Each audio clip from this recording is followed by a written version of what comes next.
No one. You just said no one. Yeah, that I can see. No, nobody on the Zoom portal. Ms. Fortuna Gill, Mr. Harris, Mr. Smith. What are we calling first? Good morning, Your Honor. We can go on Brandis. All right, Lee Brandis.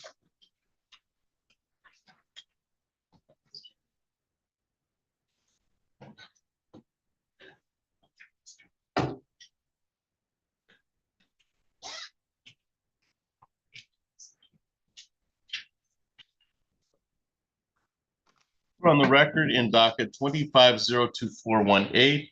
That is People of the State of Michigan versus Lee Brandis. Appearances for the record, Ms. Fortuna Gill.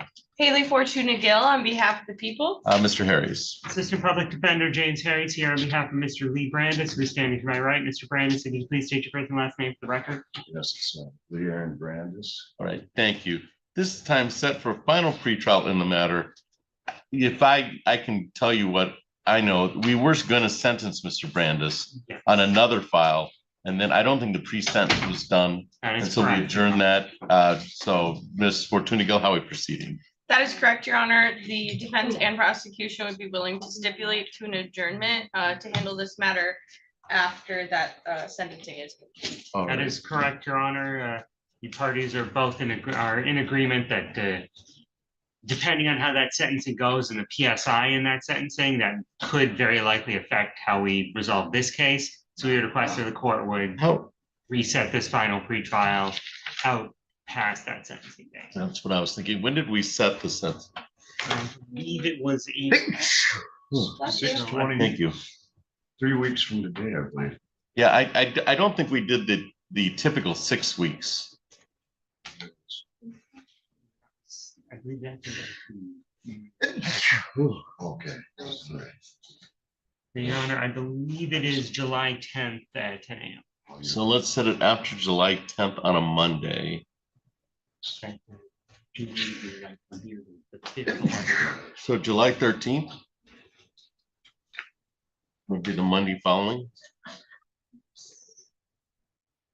So setting the final.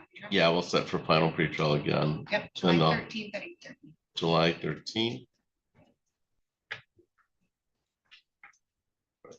July 8:30. All right, we'll set for July 13th at 8:30. That'll be the Monday after he sends the Friday on the other file, and that'll give us some time. That'll give the party some time, at least have an understanding what the PSI looks like. Anything else for the record in 25-02418, Ms. Fortuna Gill? Not for the people. Mr. Harris. Nothing from the defense, Your Honor. All right, Mr. Brandis, we'll see you on July 13th at 8:30, but I'll be sentencing on July 10th, okay? On the other file. Just want to wait, Mr. Brandis, so we get notice. We can go on Moorhart, and those files could be pulled together. All right. Questions, always feel free to call me. Let's see.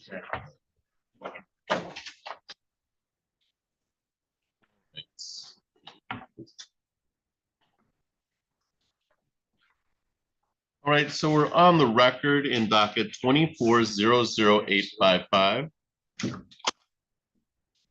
24-01504, and I've been seeing the wrong date. We're in June.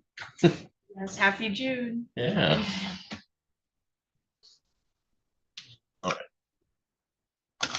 So we're on the record in 24-00855, 24-01504, and 24-01942. That's People of the State of Michigan versus Faith Moorhart. Appearances for the record, Ms. Fortuna Gill. Haley Fortuna Gill on behalf of the people. Mr. Harris. Assistant Public Defender James Harris here on behalf of Ms. Faith Moorhart, who is standing to my right regarding all three files.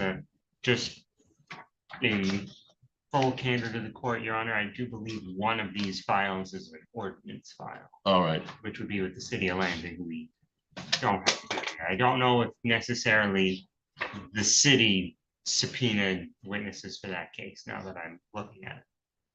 Right, well,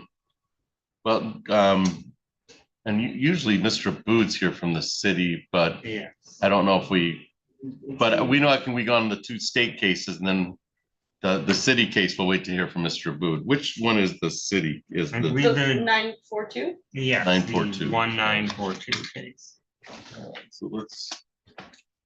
so on 24000855 and 24010504, Ms. Fortuna Gill, how we proceed? Yes, Your Honor. On the two state files, the people are unable to proceed. We do not have the necessary witnesses present. We have attempted subpoenas unsuccessfully. Additionally, we have tried to reach out, and we don't have good contact information for either complaining witness on these cases. I do anticipate a motion from defense counsel. So the subpoenas were, we looked for an updated address. That is correct, Your Honor, and we have been unable to find any sort of contact information.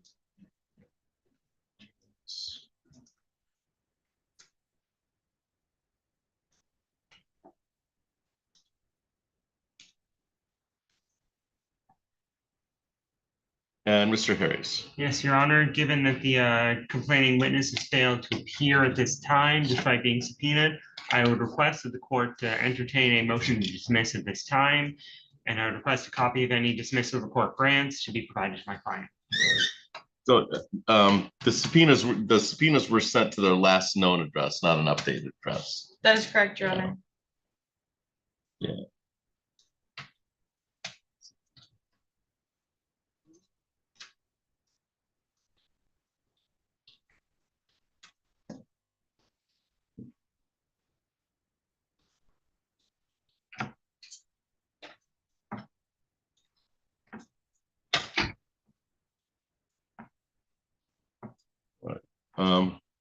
So I will grant the motion to dismiss without prejudice based on the defendant's motion.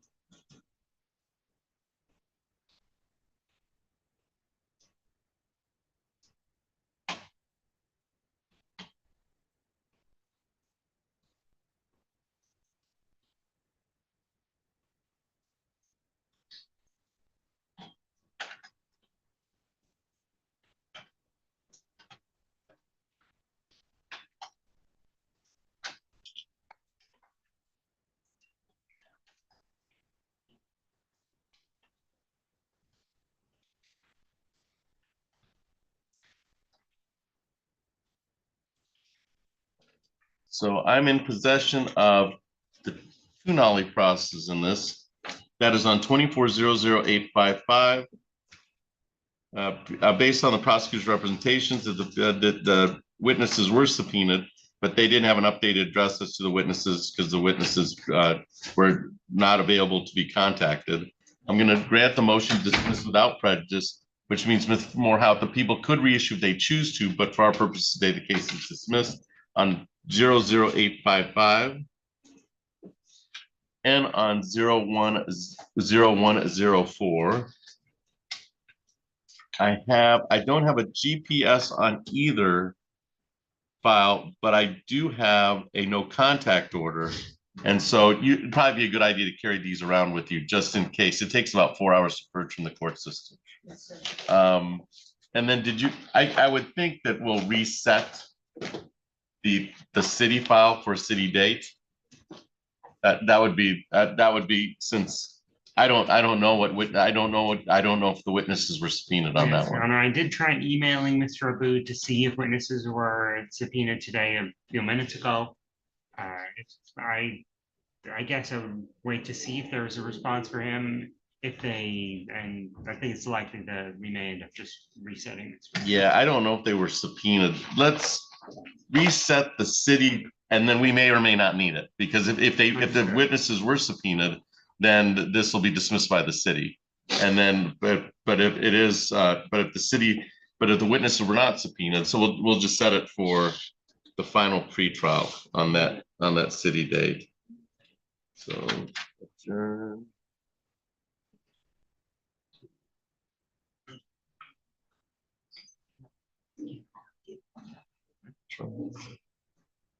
So if the witnesses were subpoenaed and didn't appear, this will be dismissed. If the witnesses were not subpoenaed, you might have to show up again. And Mr. Harris will let you know. So Sorry, Judge, I'm updating now.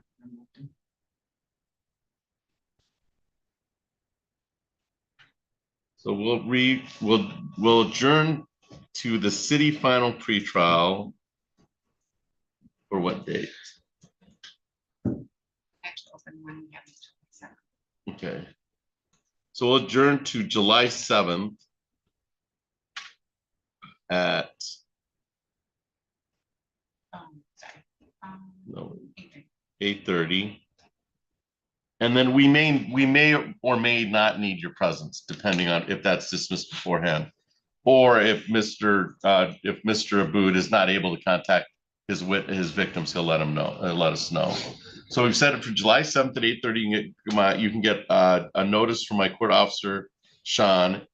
Anything else on 2409-01942? That's the city case in this, Miss Fortuna Gill. Not for the people. And you kind of are on this and kind of not. Mr. Sure. Harris. Mr. Harris is definitely on this. All right, Ms. Morhart, we may see you on July 7th, we may not, okay, ma'am? Yes, sir, sorry. And Look at Swiss order and yes, please. all right, who did you want to go call next? We are ready on Gill. On Aaron Guild? Yes, Your Honor. All right.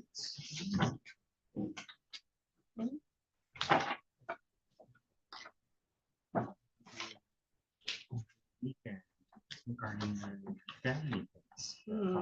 All right, so we're on the record in 2600612.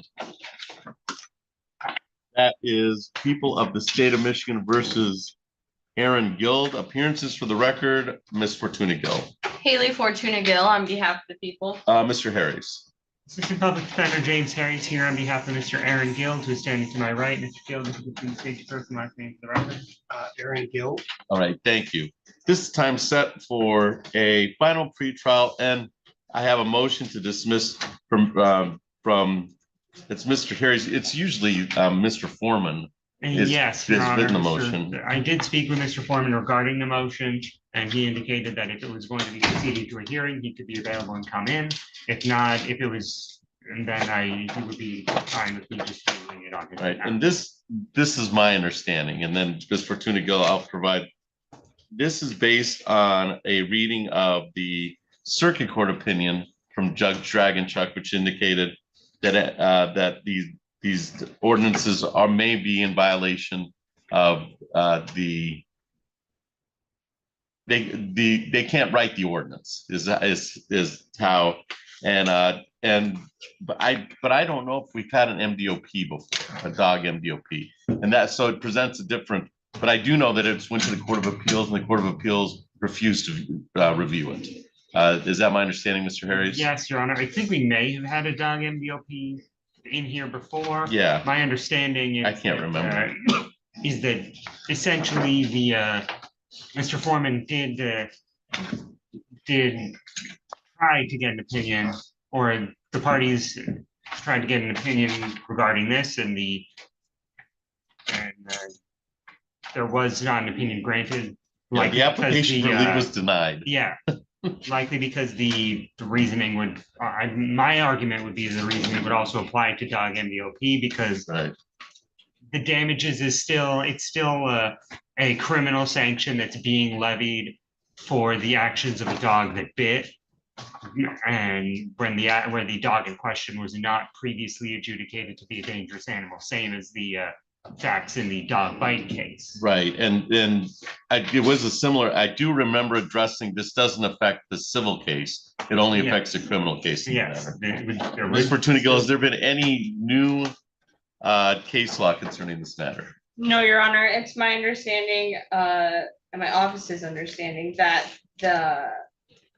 this court, as well as I believe every court at 54A, has already rendered a decision Yeah. on cases of this matter, so I have no further response. All right, and that's my understanding, and I think the circuit court Judge Dragonchuk's opinion's been followed, and the application for leave was denied. So I'll grant the motion.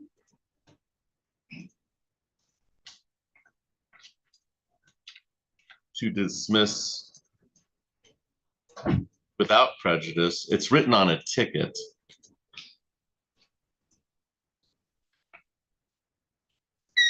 Based on Judge Dragonchuk's opinion concerning the use of the animal ordinance.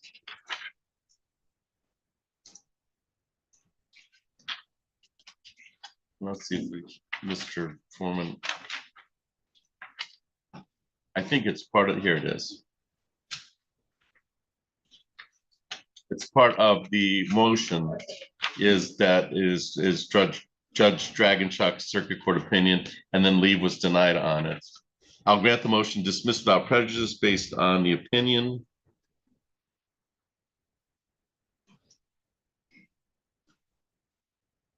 Now, this has nothing to do with the civil suit. If there's a civil suit, it goes on its own. But the criminal case is dismissed pursuant to Judge Dragonchuk's circuit court opinion that has to do with the same promulgation of the ordinance. Anything else for the record in 26-00612, Ms. Fortuna Gill? Not for the people. Mr. Harris? From the defense, Your Honor. All right, Mr. Gill, you're all set. Thank you for your appearance today.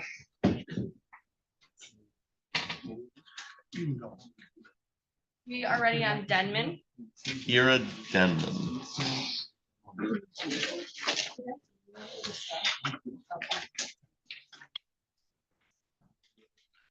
All right, so we're on the record in docket 26-00751. That is People of the State of Michigan versus Kiera Denman. Appearances for the record, Ms. Fortuna Gill. Haley Fortuna Gill on behalf of the people. Mr. Smith. Tyler A. Smith from the Office of the Public Defender here in Ingham County. I do appear on behalf of Ms. Denman. She is not present here in the courtroom today, though I understand she does have a great difficulty with transportation. So if it's all right, I'd ask the court to waive her presence here today. All right, Ms. Fortuna Gill, how are we proceeding, and are we waiving her appearance? Your Honor, I have no objection to putting this case aside and maybe seeing if she shows up a little bit later in the Okay. morning and then addressing the matter then. I apologize. I thought she was here in the courtroom. All right, or she can appear, I don't know, are the witnesses here, or is this? It would be law enforcement witnesses, Okay. so they're not here for final pretrial. That being said, we were gonna jointly request an adjournment on this matter for further negotiations. If the court would consider it defense's responsibility for the adjournment, I think that's appropriate. I don't think we would have been able to meaningfully proceed under any circumstances. All right. So we're going on, this is count 2 then, right? That's the Yes. OWI. Yes. Did you want to wait to see if Ms. Denman shows up, or and she can appear via Zoom, I would think, if she, that would be an option for her. Yeah, at this point, I do not feel comfortable waiving her appearance without her having some contact with Mr. Smith at some point All right. this morning. So let's put her to the end. Let's put her to the end, and then she can join us via Zoom, or she can come in person just to see that, that we have some contact with her. That sounds great. All right.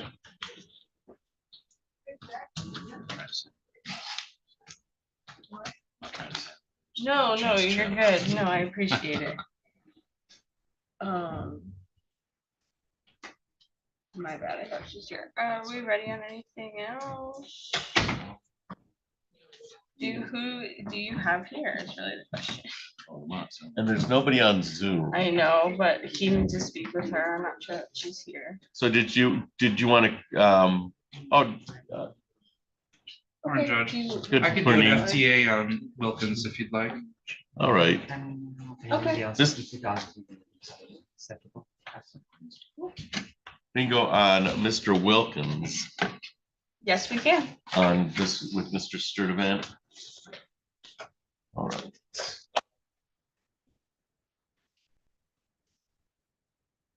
All right, so we're on the record in docket 2601-231. That's people of the state of Michigan versus Gerald Wilkins. Appearances for the record of Ms. Fortuna Gill. Haley Fortuna Gill on behalf of the people. Mr. Sturdivant. Being a start event for Mr. Wilkins. All right, this is the time set. So you've got, Mr. Sturdivant, you're comfortable. We're 2 minutes away. I have 9:13. Oh, I thought it was a 10-minute window. Yeah, it's a 50 in this court, it's a 15-minute window, 15-minute. but you know your client better than I do, so. Well, Judge, I'll just say for the record, I haven't been able to reach my client. The phone number I was provided by the public defender's office wasn't functioning. I All didn't right. have the contact information. And I'll So- just say this is the first failure to appear, so I just asked for a 48-hour hold. All right. On some level, it comes as no surprise to you. Unfortunately, it's correct, yeah. All right. So this, did we do appearances already? Yes. Okay. Can't remember. So this is the time set for a pretrial in the matter. It would appear that the defendants failed to appear. It was set for 9 o'clock. It's now 9:13. I do not see Mr. Wilkins in the Zoom courtroom or physical courtroom. And based on the council's representations, it appears that Mr. Wilkins has failed to appear. Ms. Fortuna Gill, how are we proceeding? Yes, Your Honor, that's my understanding as well. At this time, the people would be requesting a bench warrant with a 48-hour hold. The underlying charge is non-assaultive in nature, so the people have no objection to a 48-hour hold. All right, I have, this is the first fail to appear. This is a non-assaultive crime. I'll issue a bench warrant, but we'll put it in the 48-hour hold realm. Anything else for the record in docket 2601-231, Ms. Fortuna Gill? Not for the people. Mr. Sturdivant, No, Your Honor, thank you. you should be all set, sir. Thank you for your appearance today. Happens to pop in. My office is right by 30, so just give me a call. All right, if he shows up, we'll know what to do. We are ready on Ramont. Courtney Raymont.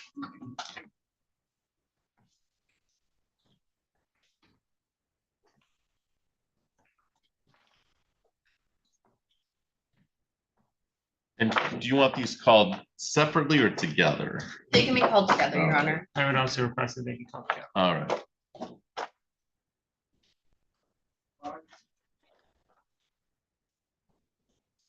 All right, so we're on the record in docket 23-02068. 23-02069.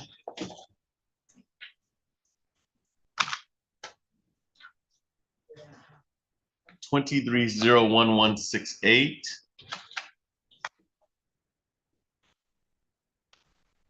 And 23-02063. That's people of the state of Michigan versus Courtney Raymont.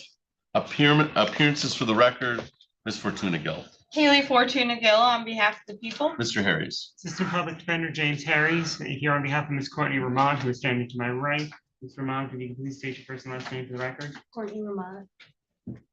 All right, thank you. This is the time set for a final pretrial on 4 of these matters concerning Courtney Ramont. Ms. Fortuna Gill, how are we proceeding? Yes, Your Honor, on all 4 cases, the people have received confirmation of compliance that the dogs, Rocky and Bella, have since been licensed, as well as mitigating actions have been taken as far as the dog at large charges go. So the people will be moving for dismissal on all 4 files this morning. And is that a fair statement, Mr. Harries? Yes, Your Honor, that is a fair statement. Given that we have compliance here, I would join in the defense, in the prosecution's request to have the case dismissed. All right. And is on a ticket, so we do not need a nollie cross.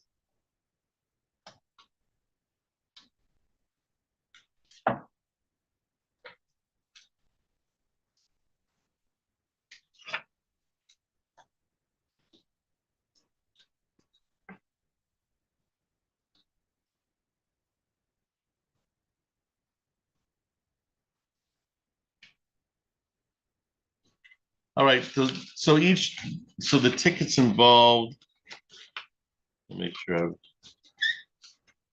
are Bella and Rocky. I believe, Your Honor, that Rocky has since passed away. Okay. All right, That was what we discussed in the last court date. However, we came to know and learn that Bella was still alive, which is why we reset it to all right, determine whether Bella had been licensed and whether there was compliance on Bella. all right. With that understanding, this really applies to Bella. All cases are dismissed without prejudice, which means that people could reissue if they choose to, but for our purpose today, all the tickets are dismissed. So all the files are dismissed, okay? Anything else for the record in either one of these files, Ms. Fortuna Gill? Not for the people. Mr. Harris? Nothing from the defense, Your Honor. All right, Ms. Vermont, we'll see you. Take care. Thank you. Thank you.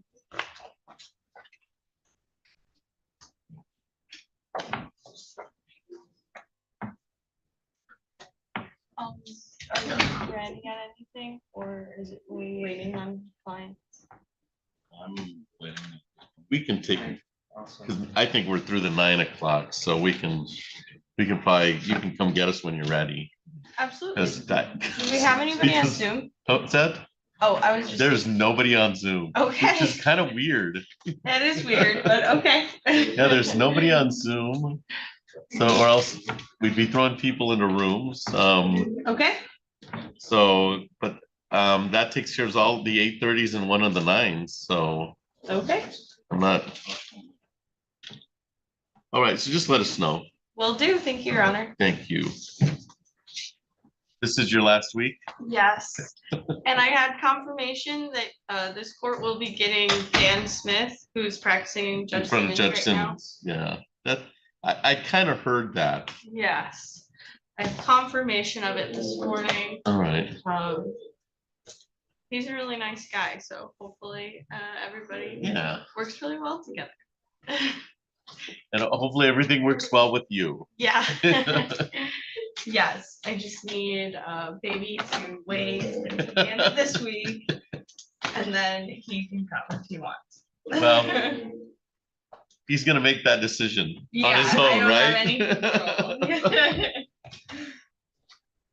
All right, let me know when you're ready. Thank you.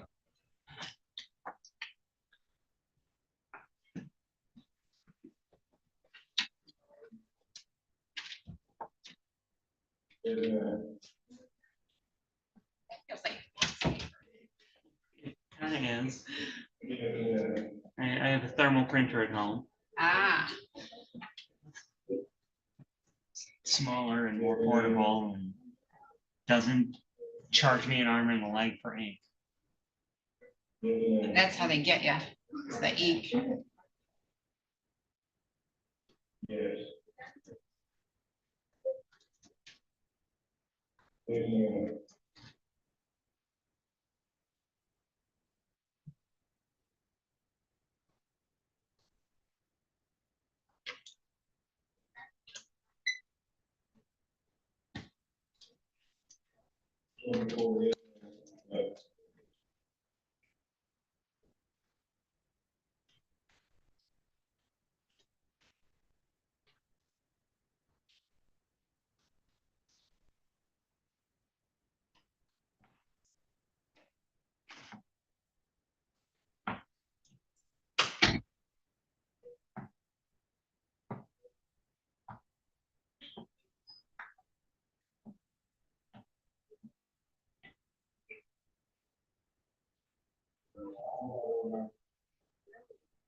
That nobody's here.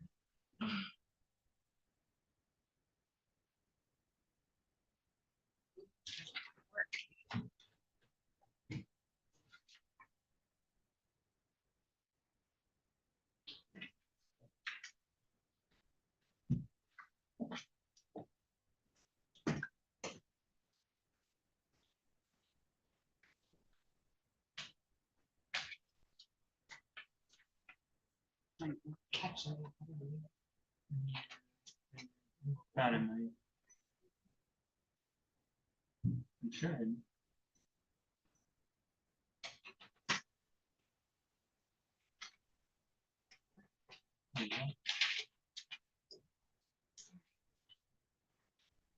Now I gotta remember how to do this.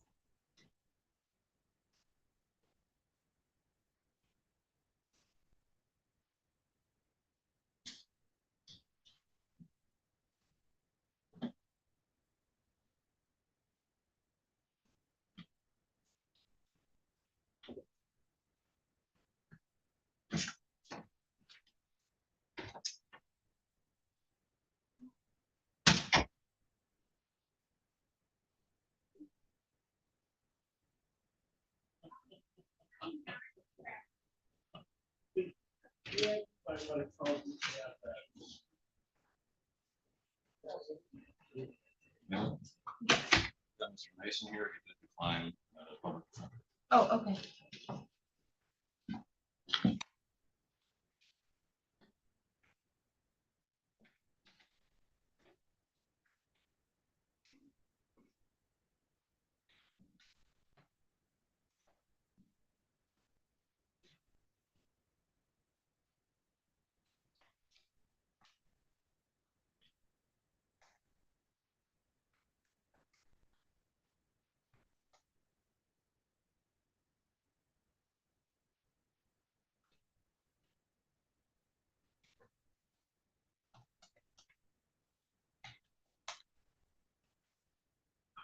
I'll let you know, tried to contact Ms. Dunn, straight to voicemail.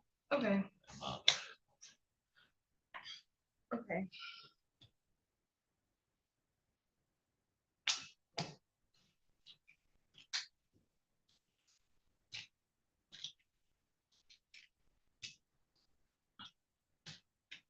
Some days I worry about. Some of those. Yeah. Well, I'm gonna ask. So, 2 weeks for this.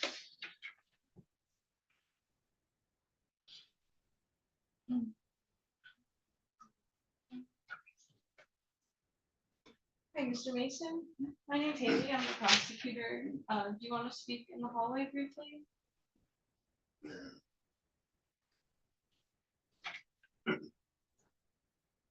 It's my understanding you denied a public defender. Okay, that's cool. Did I tell you you gotta listen to the Dungeon Crawler Carl books? Yeah. Have you done? I have not. Just released a new one. So now the list gets higher, the list gets longer, and now I have more catch up. You'll get like 20% into the first one and be like, I'm so glad there's so many of these to listen to. They accidentally grant sentience to a pig in the last one. And they've been using something they informally refer to it as splooge for immunity from like debuffs, environmental debuffs. So he gives this newly sentient pig some of this splooge. And then the pig keeps asking, like, I like splooge, give me some splooge. That is very dumb, but it's also very grounded, very character driven. It's fantastic. You love it. You've got to listen to it. I will give you a bag of actual all dress chips that I've been forgetting to bring. Hey, weren't you gonna give me that regardless? That's true. I will Is everybody find. a failure to appear? Sorry? Is everybody a failure to appear this morning?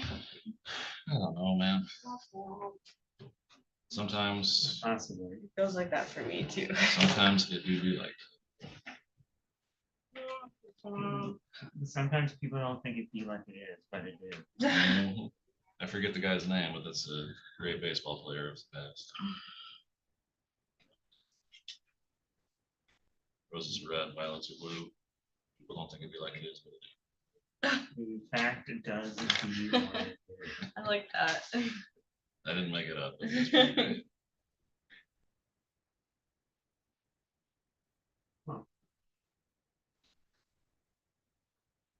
Apparently they're making a remake. Obviously, they can't.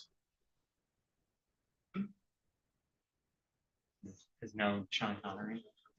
So they're gonna be all one. Oh, wow. Too bad, now there's multiple.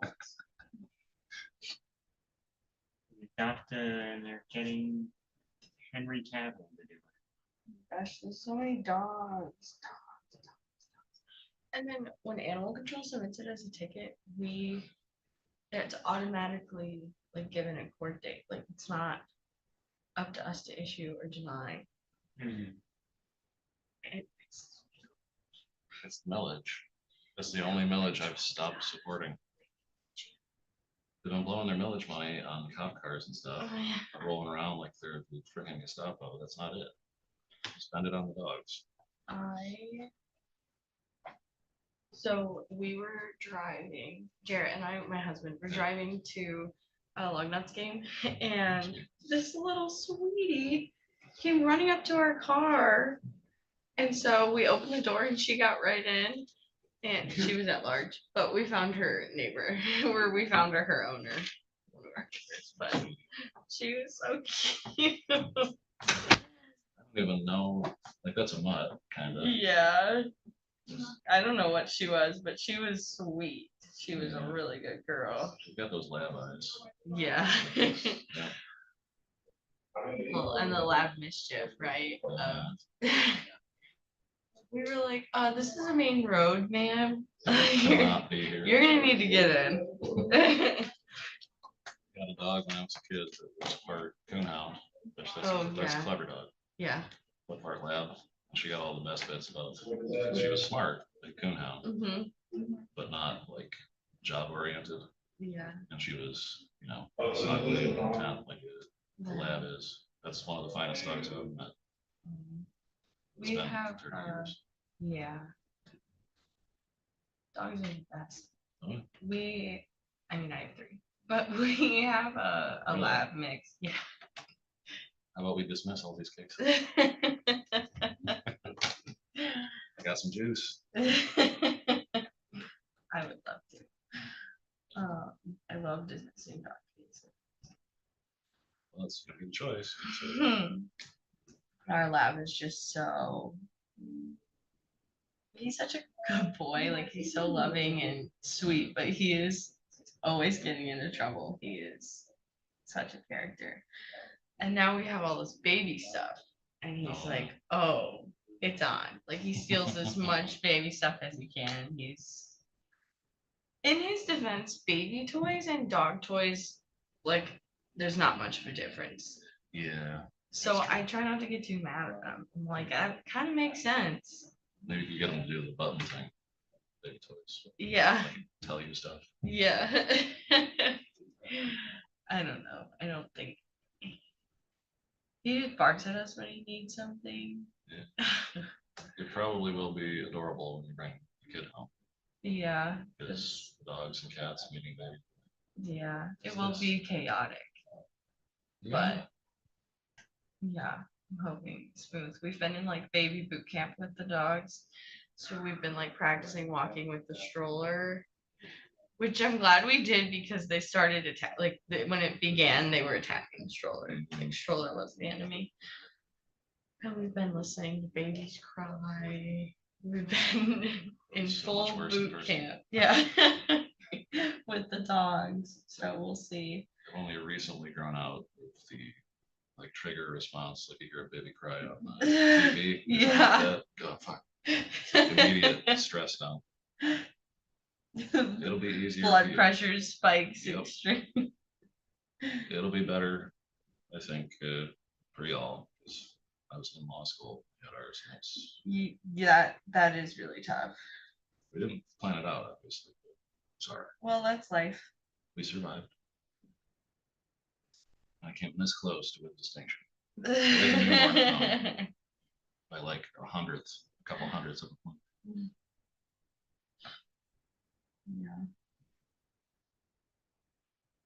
Yeah, MSU were cool. I forget. I went to Wayne. Oh, Wayne. Yeah. So you're the third option. Yeah, Be some other school, yeah. probably better than both. I don't even know. I did my first year in Loyola Chicago, and I hate it. I was so miserable. I mean, law school's miserable, period. Chicago's So. the shit though. Yeah, but not when you're a broke law student who's miserable, like, You can just ride the train around forever. I and guess. Look at the pretty building. I guess. That's cheap entertainment. Yeah. It's in fucking Lansing. Broke as shit.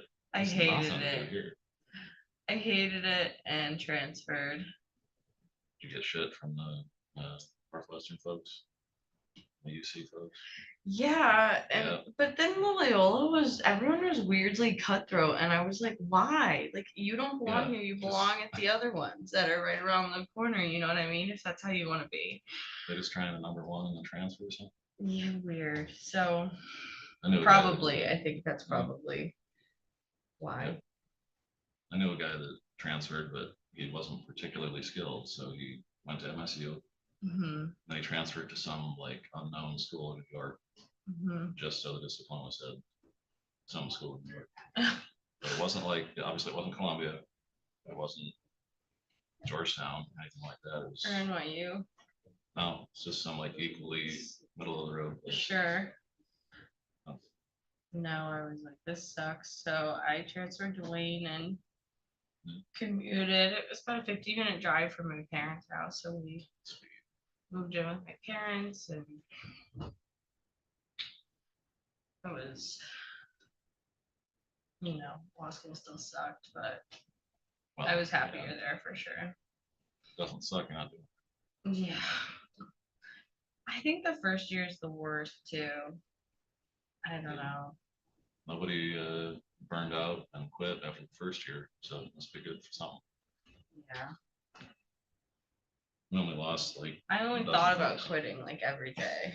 I Well, I could just. wanted out, but I was like, I'm never quitting because I got nothing else. I know, yeah. My poli-sci undergrad degree, so I'm like, what am I gonna do if I quit? I got worse than I did in music. Oh, that is hard. So then I got a job at Meyer Yeah. after I graduated. Oh. Military for 2 seconds. That was 2 nice. seconds. Yeah, they kicked me out for a medical thing. Oh, okay. Good injury, What branch were you? maybe. Didn't really get up to anything at all. One of a family friend, he also did his undergrad in music and then went to law school. It's You're not the really- second person I've met who's done that. It's interesting. It's not thought of as a feeder for law school. No, yeah, so. My folks are musicians, et cetera, et cetera. Yeah, that's really cool. Came by it honestly. What's your instrument? Keys, so I could play piano, organ, synth, all that. Really cool. If I was smart, I'd get a church gig, but that's not really my. Anything. No.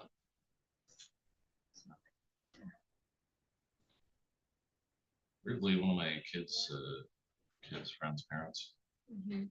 they used to be real like bachelor folks, like into alternative religious stuff, and then suddenly they're Catholic. Like, on a dime. Switch it up.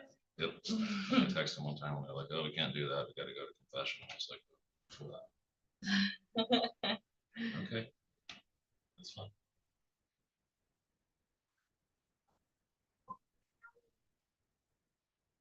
It's 9:30.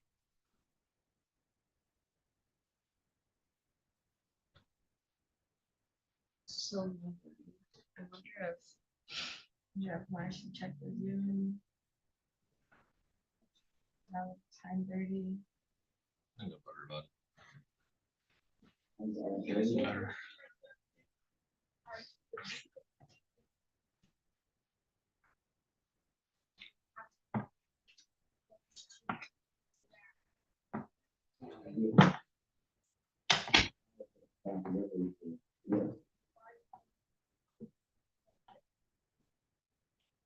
I think maybe within an hour or two, yes, I think that's it.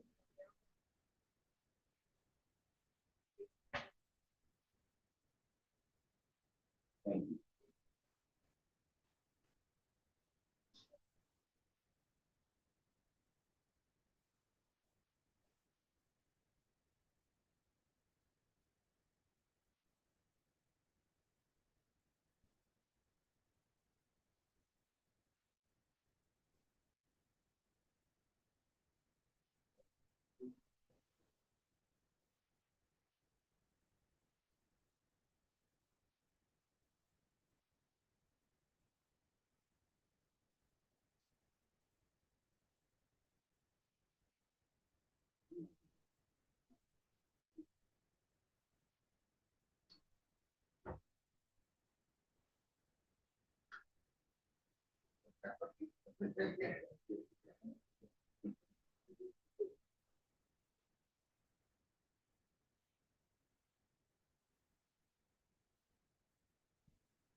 So are you for Judge Flores? Are you here to see Judge Flores today? What's the This is name? Mr. Mason, Derek Mason. Okay. Great. I thought we'd have had him finish up. I have nobody else in the hall. Okay. I I know. do show Antonio Anderson was supposed to be on Polycom this morning. Okay.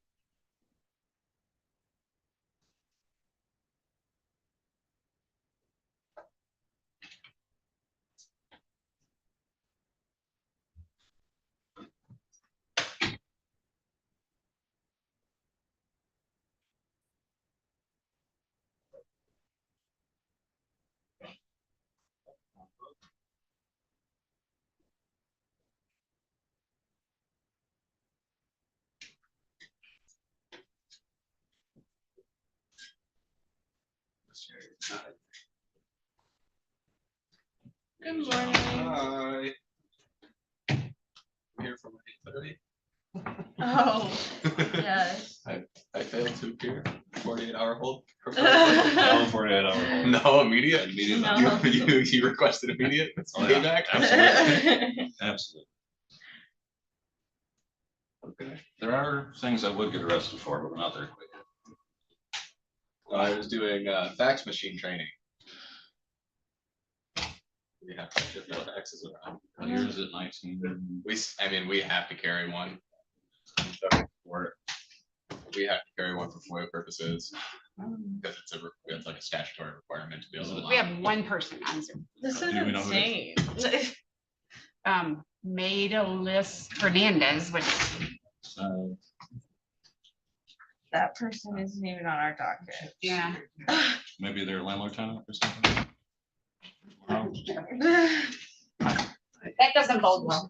Medella Suarez here in the back. Okay. She needs a Spanish interpreter. So I think Marcy would be the point of contact. I'm gonna see if maybe they want to say Carlos down here. He's on the- They probably Yeah. will. Okay. This is Harry's file, but if you got thoughts on it, I can convey them. My thoughts are that I need to see if the victim comes. I didn't make. Oh, yeah. Let's, or it's set for pre-trial. So we would be asking for final pre-trial. Let me see. If I call. I didn't try to call her yet, so. So no, nothing going. Mm-mm.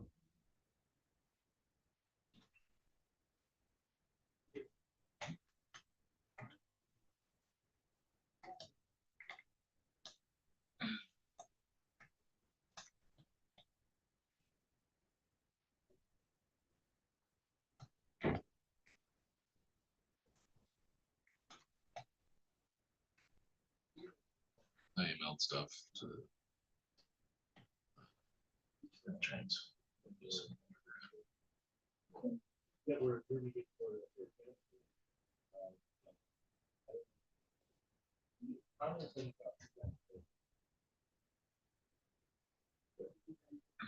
Or something. I think it is. So that's crazy that you say that. I'm pretty sure it is.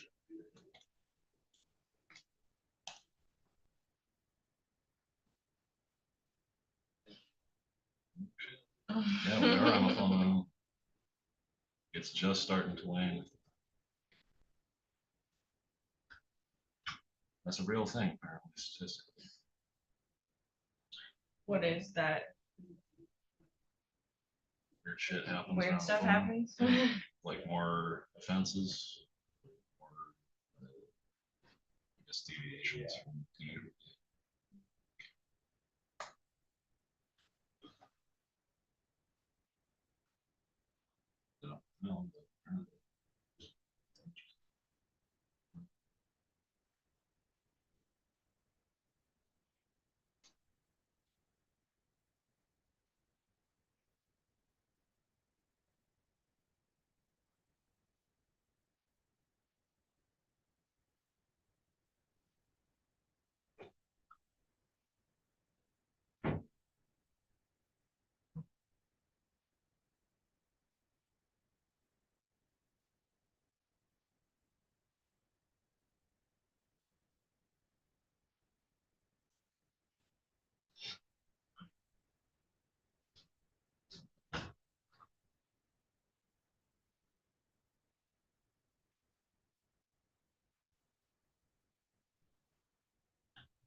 No, sometimes I get stressed out about work stuff. And then, I think on it and I realize the rest of the world is doing this fine. So it helps. So everything's not good, right?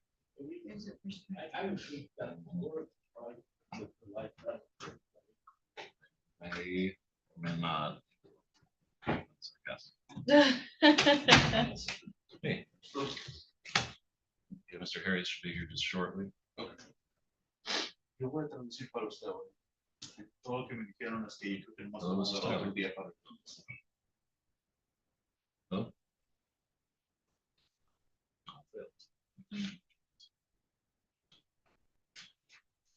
Yeah, the state of the world is particularly comforting.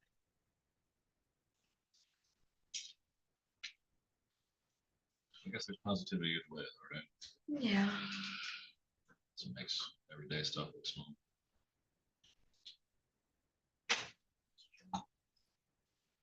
going, Carlos? Good, how are you, Haley? Good. I'm ready to evict this child. How far along are you, 7? 35 weeks, I'm not good so at math. that's like pretty much there. Yeah. Oh, really? Yeah. What does it go up to? 30? 40. Oh, up to 40. Dang, okay, so Yeah. you're Yeah. about there. Yeah. My friend back here behind the counter, she's she's actually Judge Ward's new Oh, stenographer. yes, Yeah, yes. she's just at about 7 months too. Yeah. You must be excited. Basically, gonna take some time off, right? Yeah, so I'll take 3 months Nice. and then I'll be back. Hopefully here. Yeah. But I'm worried they'll switch assignments while I'm gone. There's still time to move to Norway. Yeah. Take it a year. Yeah, Full that's year. true. I had a buddy who I don't know. I should do. his girlfriend was they got engaged or something. So and she was on American insurance, but he works for a German company. So they got married civilly real quick, and she got pregnant and she got about a year off or something. 7, 8 months, something like that. Yeah, it's a long time everywhere else. Yeah, paternity leave too. Yeah. He got, I think he got 6 months, and then they gave him 2 extra months to use whenever he wants. Within the first 2 years. Oh, yeah. I do speak a little bit of German. Yeah. So, you know. I wonder if they would take Does an that American count? law degree, does that just kind of transfer? over? Maybe. Canada doesn't even take an American law degree. You have to pretty much do it over. Mexico's Yeah, getting that's universal crazy. health care soon. Oh, really? Yeah. My wife's mom was born in Mexico. Oh, really? Yeah. Is she still over there? Oh, no, she's like in her 70s and moved out of there when she was like 14. Oh, okay. So she speaks a little bit of very American sounding Spanish. Gotcha. Ooh. Gotcha. Yeah, I still got a lot of family over there. They're all very excited. A lot of them have been looking forward to it. They're ahead of the That's game, man. awesome. Yeah. It's way out of the everywhere. How's it going, James? Good as far as here, in case you haven't been doing that.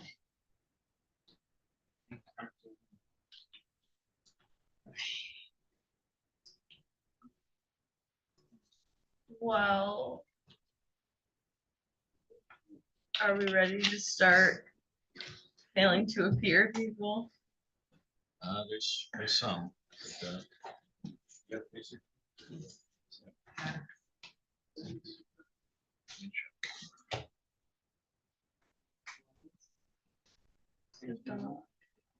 Some of it is sweated. So baby sweat. Oh, crap, they were all out.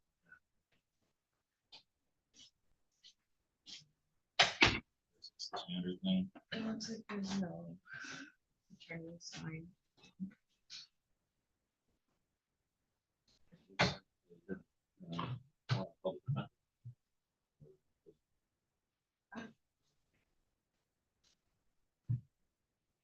Is it just a dog at large? Yeah, it's just a dog at large. That's not mine.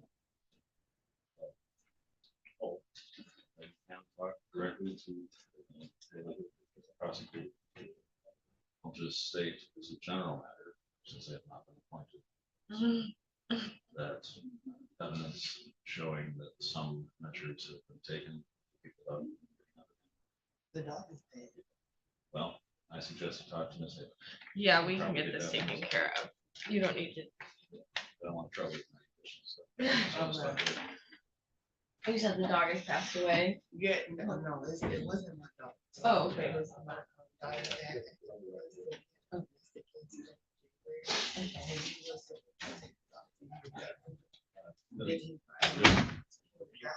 I'm sorry?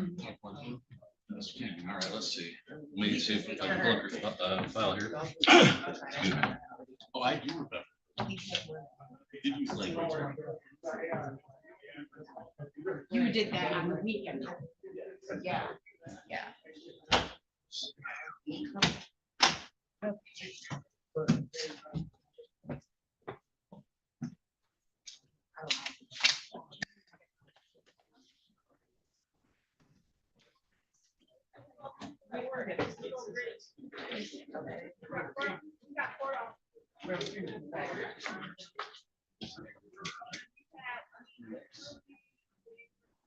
I'm gonna figure out what's going on. I missed the point that the night and not time was- And they said they sent a notice. You kept giving your thought. I'm confused. My attorney went there. So I called my attorney, Ms. Robinson, and she indicated, she said I missed it. Hi, we're ready on Simmons. She said That I is missed it gonna be sometime. dismissal. Simmons, it's a 10 a.m. And they said, oh, you moved it. So that's- I didn't move it first. They're not gonna- Yeah, I'm gonna dismiss it, and I think it's on a ticket. I wanna figure out why they. It is, so you don't have to do anything. Just here's a message. That it? You are on schedule. No, we are also ready on Mr. Oh, Mason. it's FYI. That is gonna be a final pretrial date. And I don't know. I just talked to. Okay, what? and Um, everything else. I think it was a hand. We do have Ms. Suarez is present, and I believe she's speaking The only charges there with was- the translator and James right now. Okay, so it started out. I think. Okay. Oh, What's going because on? we were under the understanding that they're rescheduling. Oh. But I'm not. Well, I mean, he's gonna put it on the record, and regardless, he was going to put it on the record, but we thought they were just rescheduling. No, I think that Carlos is here with talking with Ms. Suarez and James. That's correct. Okay. Right now. I've got Mr. King here. Farther down. He's here for an arraignment. So then we're ready I've not on. encountered that here, but sounds like there was some misunderstanding in the past about Is it a bench warrant arraignment, maybe? possibly, but it sounds like it was also reduced from a felony to a misdemeanor, so it would probably be my responsibility or Mr. Harry's. He's doing enough. Everyone else is a failure to appear. Oh, not good. It was remanded back down to district court Hello. from JMO. Looks like. Sweet. It's a sign to Mr. Harry's, but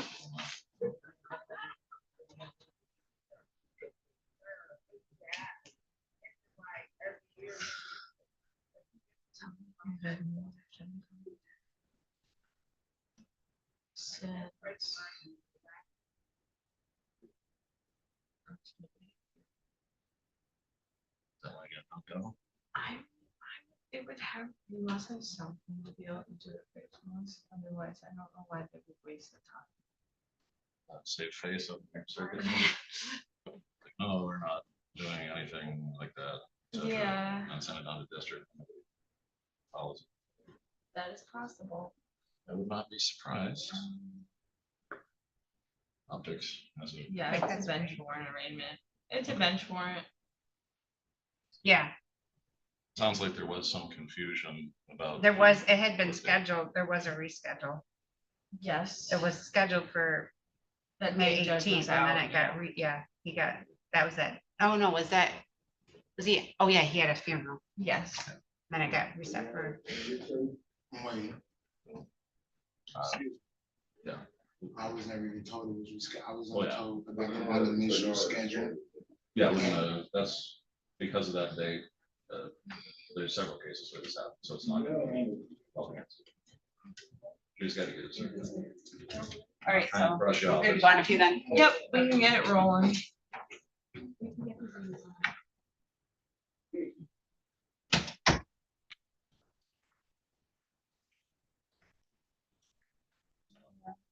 I'm gonna move the two that don't have representation, if that's okay. Get them out of here. Well, Okay, and then I always ask you what you want to do. So. I It's know, not like I can fight I'm like, about it. I don't know, what do you guys wanna do? All right. A lot of times, yeah, it's really up to you guys, 'cause I'm like, I don't know who's here, or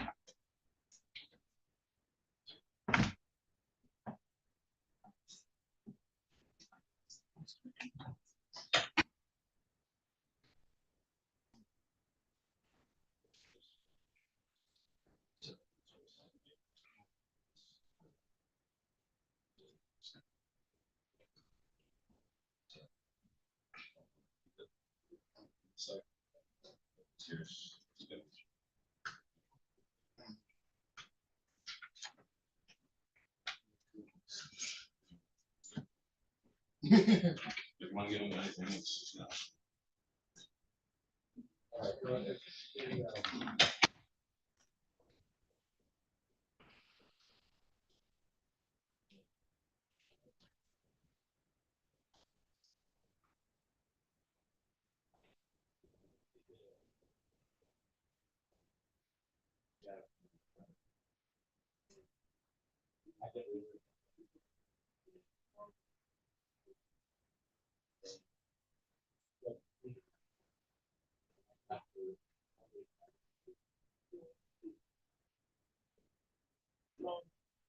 Yeah.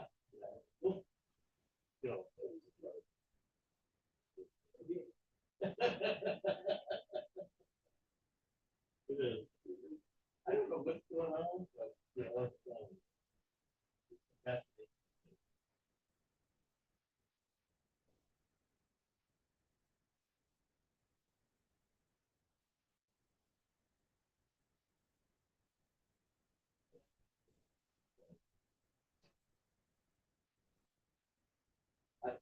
kind of,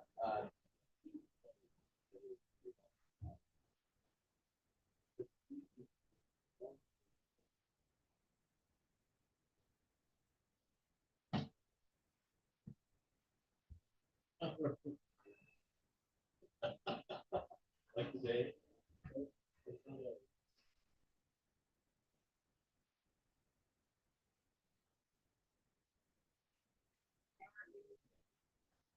Yes. Say it again, Ron?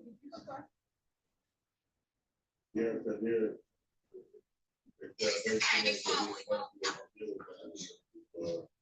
I'll have the money.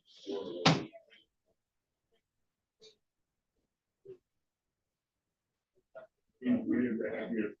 The way I actually put that money I made. Put me and my wife income together. He's out too much money.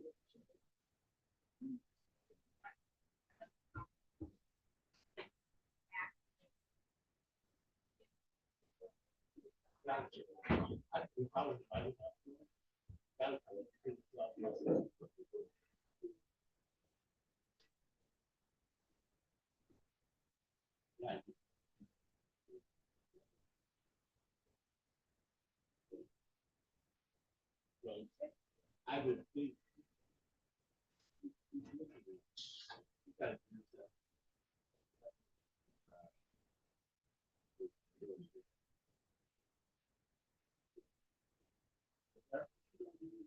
Yeah, we got to figure out ways. That's what we need to do, figure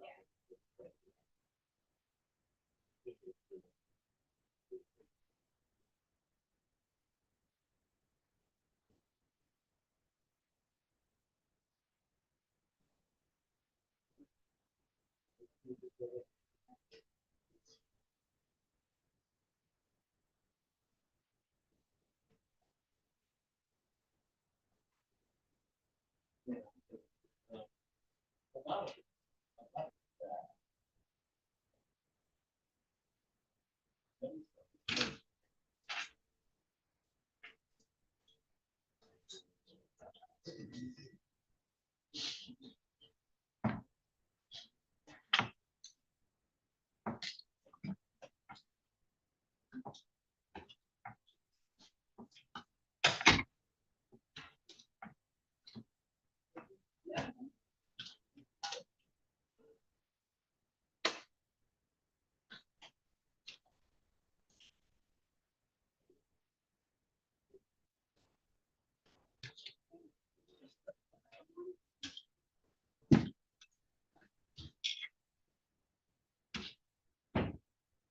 All right.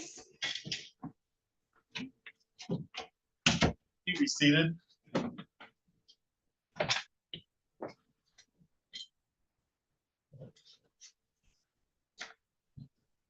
It's a minute.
Oh, my teeth.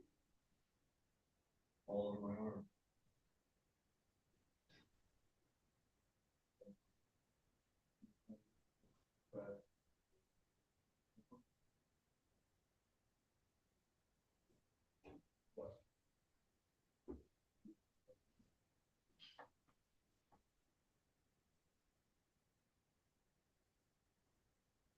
All right, so we're on the record in docket 2601-230. That is people of the state of Michigan versus Derek D. Mason. Appearances for the record, Ms. Fortuna Gill. Haley Fortuna Gill on behalf of the people. And sir, you are Derek Mason, is that correct? Yes, sir. All right, thank you. This is time set for a pretrial in the matter.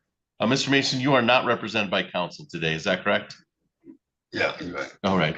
How are we proceeding, Ms. Fortuna Gill? Yes, Your Honor, it's my understanding that Mr. Mason has denied representation from the Public Defender's Office. I do believe that he spoke with Mr. Smith briefly this morning, and then I spoke with Mr. Mason.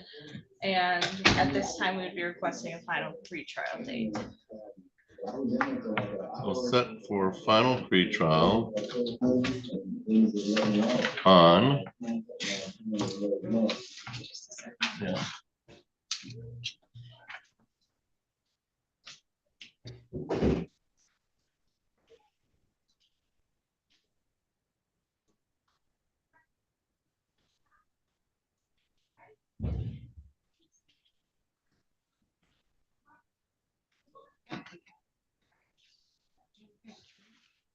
June 15th at 8:30. All right, we'll set the final pretrial on this matter for June 15th at 8:30. You can get notice from my court officer. Anything else for the record in 2601-230, Ms. Fortuna Gill? Not for the people. Mr. Mason, do you have any questions of me? No, Your Honor. All right, I'll see you on the 15th at 8:30. Thank you for your appearance today.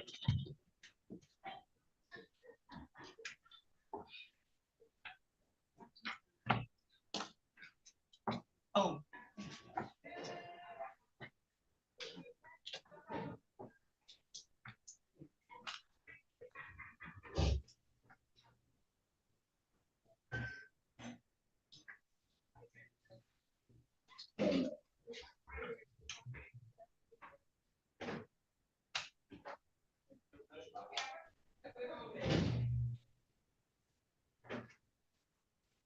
And then who is the other troper? Simmons?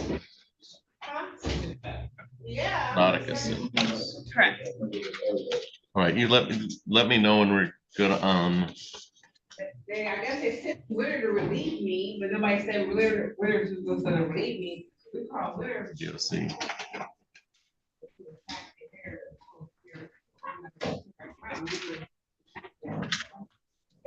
Doing a long story.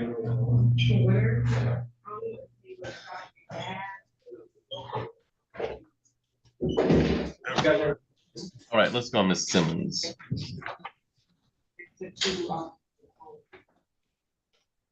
All right, so we're on the record in 2601-026. That is people of the state of Michigan versus Nautica Simmons. This was scheduled for 10 o'clock pretrial. Appearances for the record, Ms. Fortuna Gill. Haley Fortuna Gill on behalf of the people. And ma'am, you are Nautica Simmons, is that correct? All right, thank you. This is the time set for pretrial in the matter. Ms. Fortuna Gill, how are we proceeding? Yes, Your Honor, at this time, it's my understanding that Ms. Simmons has denied the office of the public defender. She did speak with Mr. Smith briefly this morning and then with myself. It has come to my attention that the dog in question was never Miss Simmons' dog, but not only that, that dog is also now deceased. So the people would be moving for dismissal of this file. All right. So, Ms. Simmons, the indication that this, that it's the dog Dolo, right? Yes. Dolo is not your dog? No. And Dolo is now deceased. Okay. All right, so we'll dismiss without prejudice. This is on a ticket That is correct. So there's no need for a nollie.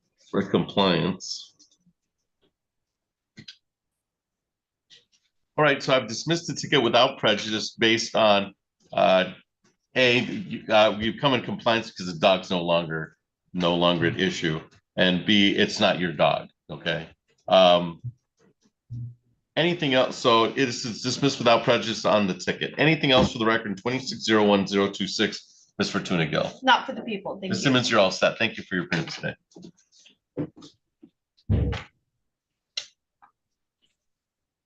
Are you ready on anything, James?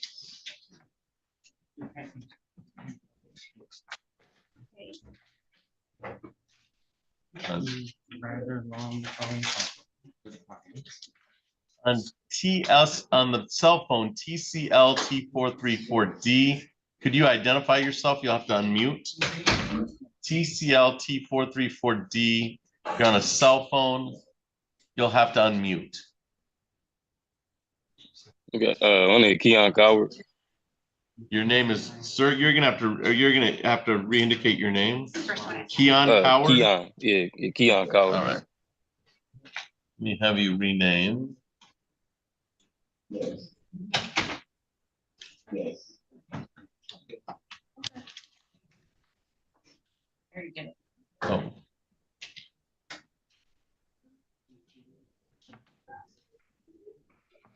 And Mr. Harris, so your attorney is Mr. Harris, is that correct, Mr. Coward? Yes, Your Honor. Okay.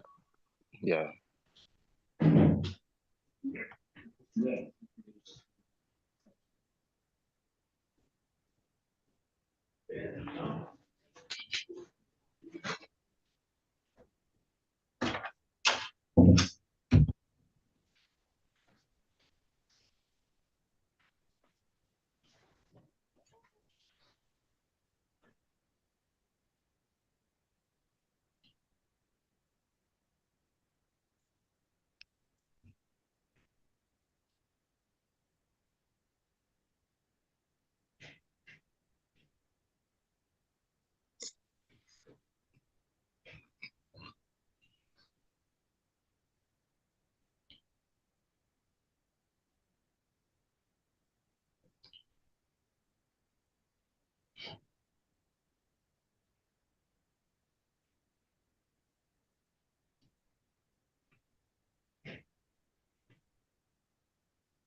would need to meet with some folks. I was speaking with Mr. King for some time. All right. All right, and sir, you are Antonio Anderson, is that correct?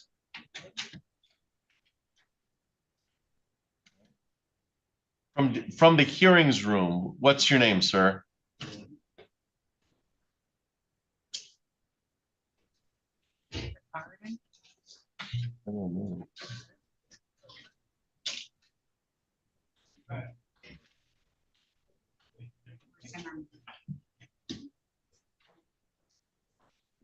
From the hearings room at DOC, can you please indicate what your name is? My name is Michael Zimmerman. Zimmerman, okay. That's Mr. Harry's. That's what I have. Okay. And then from the Ingham County, what's your name, sir? Say it again, sir. Jarve Jewel. Jarve Jewel at 10:30. Right, and then Miss Harmon's also here. And I don't know, that's your client. Do you need to speak with her? Yes, briefly. All right. Ms. Harmon? No, she's on Zoom. Yeah, she's on Zoom. So if you join us, I'll put you in a room. So Ms. Harmon, I'm going to place you in a room with your public defender. All right. Okay, thank you.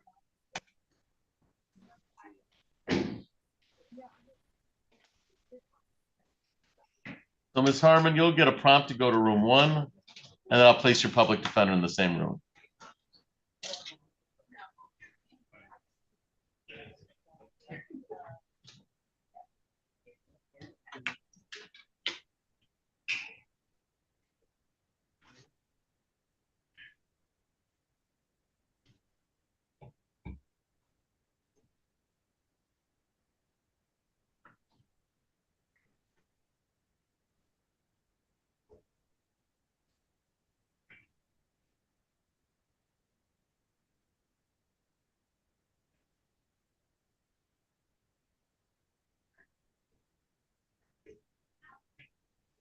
I knew it. Things coming out, I knew it.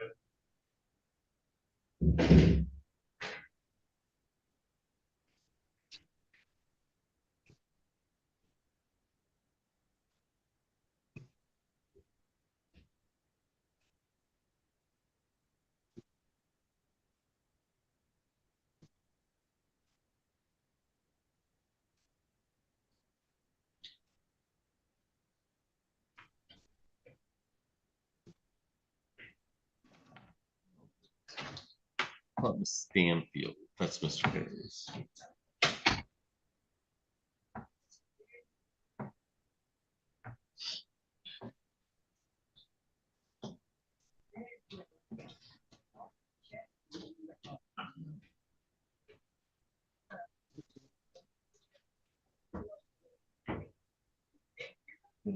Tyler and put him in with this.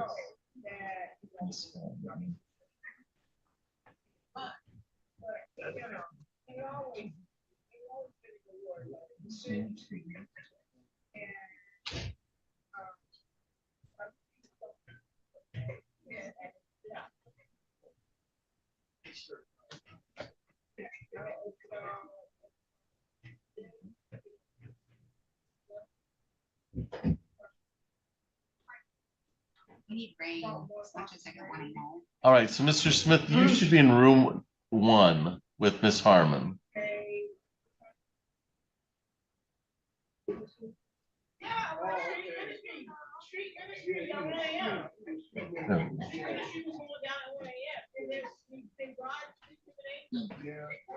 Right.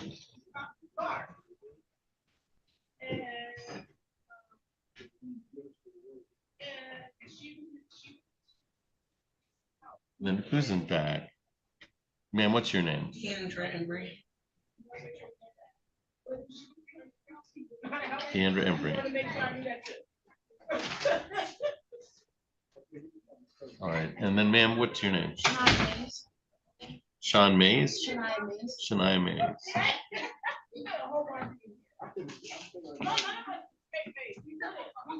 Shania May. Okay. 10:30, Your Honor. Yep. And then we did, have we done Medalis? I didn't see her. With Carlos, she was just giving a new date. Yes, Oh, Your Honor, we gave her a new date and okay. the interpreter's been ordered for the next year. Perfect. Did you order it? Pardon? Did you order it? No, I didn't. Oh, okay. I haven't done it yet. Well, you were about to do it. All right, so. I think that's July 6th, right? We gave her. Did you leave that in the, on the desk?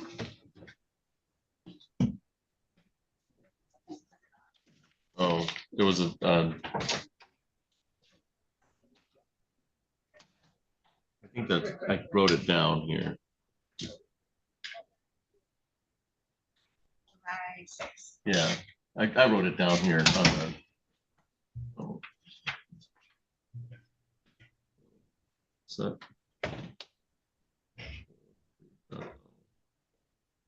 July 6th.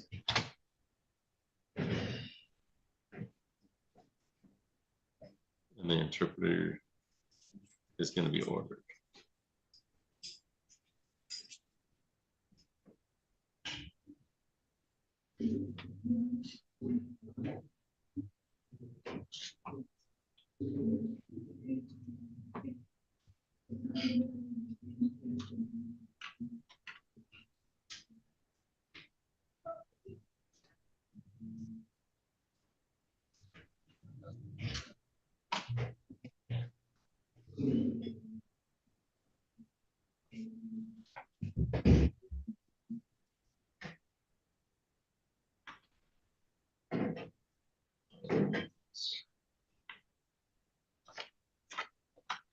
We have James's back.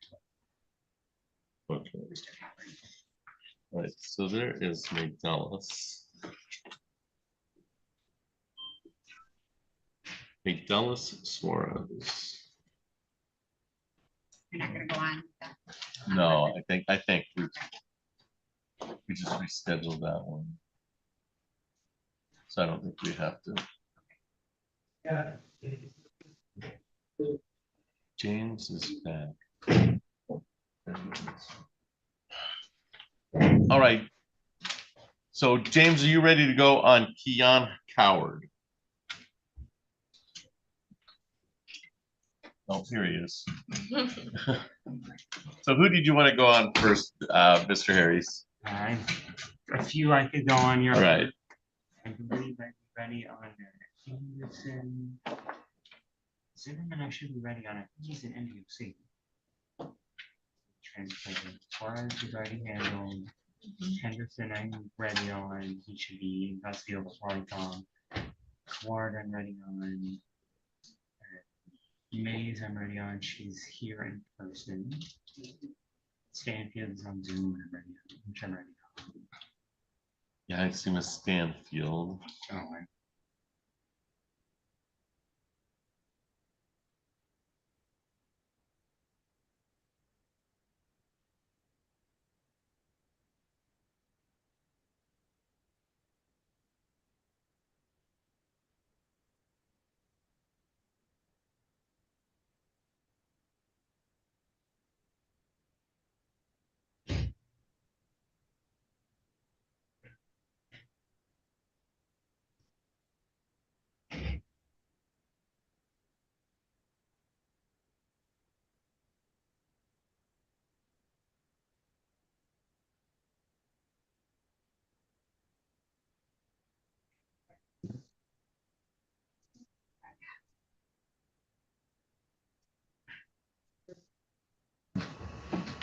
All right, Mr. Zimmerman, we'll call your case. All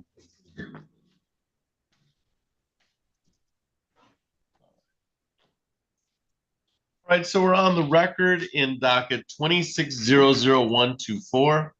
That is People of the State of Michigan versus Michael Zimmerman. Appearances for the record, Ms. Fortuna Gill. Haley Fortuna Gill on behalf of the people. Mr. Harris. Assistant Public Defender James Harris here on behalf of Mr. Zimmerman, who joins via calling from MDOC. Mr. Zimmerman, if you could please state your first and last name for the record. Michael Zimmerman. All right, thank you. This is time set for a pretrial in this manner. Ms. Fortuna Gill, how are we proceeding? Your Honor, at this time, we are requesting a final pretrial date. So just set for final pretrial. That is correct, Your Honor. At this time, we would request the court set a final pretrial date for this case. All right. So final pretrial set for June 15th. June 15th at 8:30 for final pretrial. And then so can is Mr. Zimmerman being brought from DOC, or are we doing a writ, or? We would likely need to bring him from MDOC, Your Honor, as All right. he's probably going to be in their custody. I believe from my last chat with him for at least another 5 months or so. All right. So writ D out of MDOC, and where's he staying right now? Just for the, is that? Mr. Zimmerman, what facility are you at with MDOC? I'm at Jackson Cotton Facility. Jackson.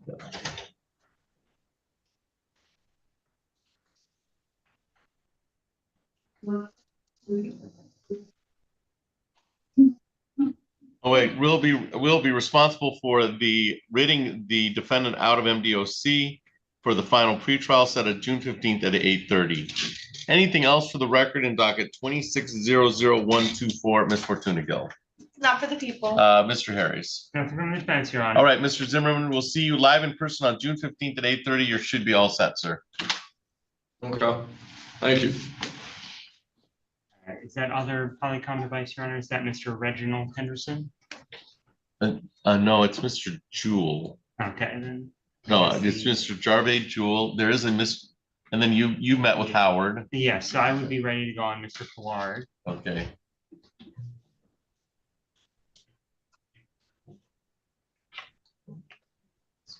Jennifer Tyler just said. Cool, I can handle that if he's not here. All right, so we're on the record in docket 2601313. That's People of the State of Michigan versus Keon Coward. Appearances for the record, Ms. Fortuna Gill. Haley Fortuna Gill on behalf of the people. Mr. Harris. Assistant Public Defender James Harris here on behalf of Mr. Keon Coward, who appears via Zoom. Mr. Coward, if you could please state your first and last name for the record. It's Coward. Oh, Coward. So it's Keon Coward, is that correct? Yeah, that's correct.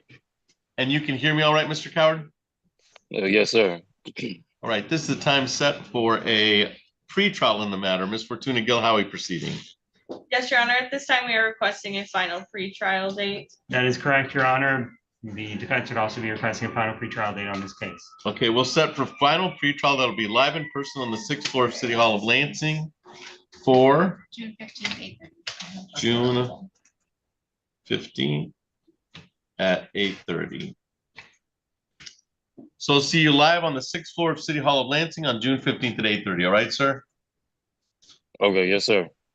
All right, anything else for the record in 2601313, Ms. Fortuna Gill? Not for the people. Mr. Harris. Nothing from the defense, Your Honor. All right, Mr. Coward, we'll see you on June 15th at 8:30. Thank you for your appearance today.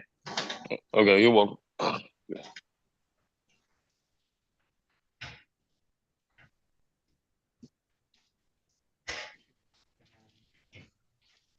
Next, if you want. On May. Yep. Shania Mays.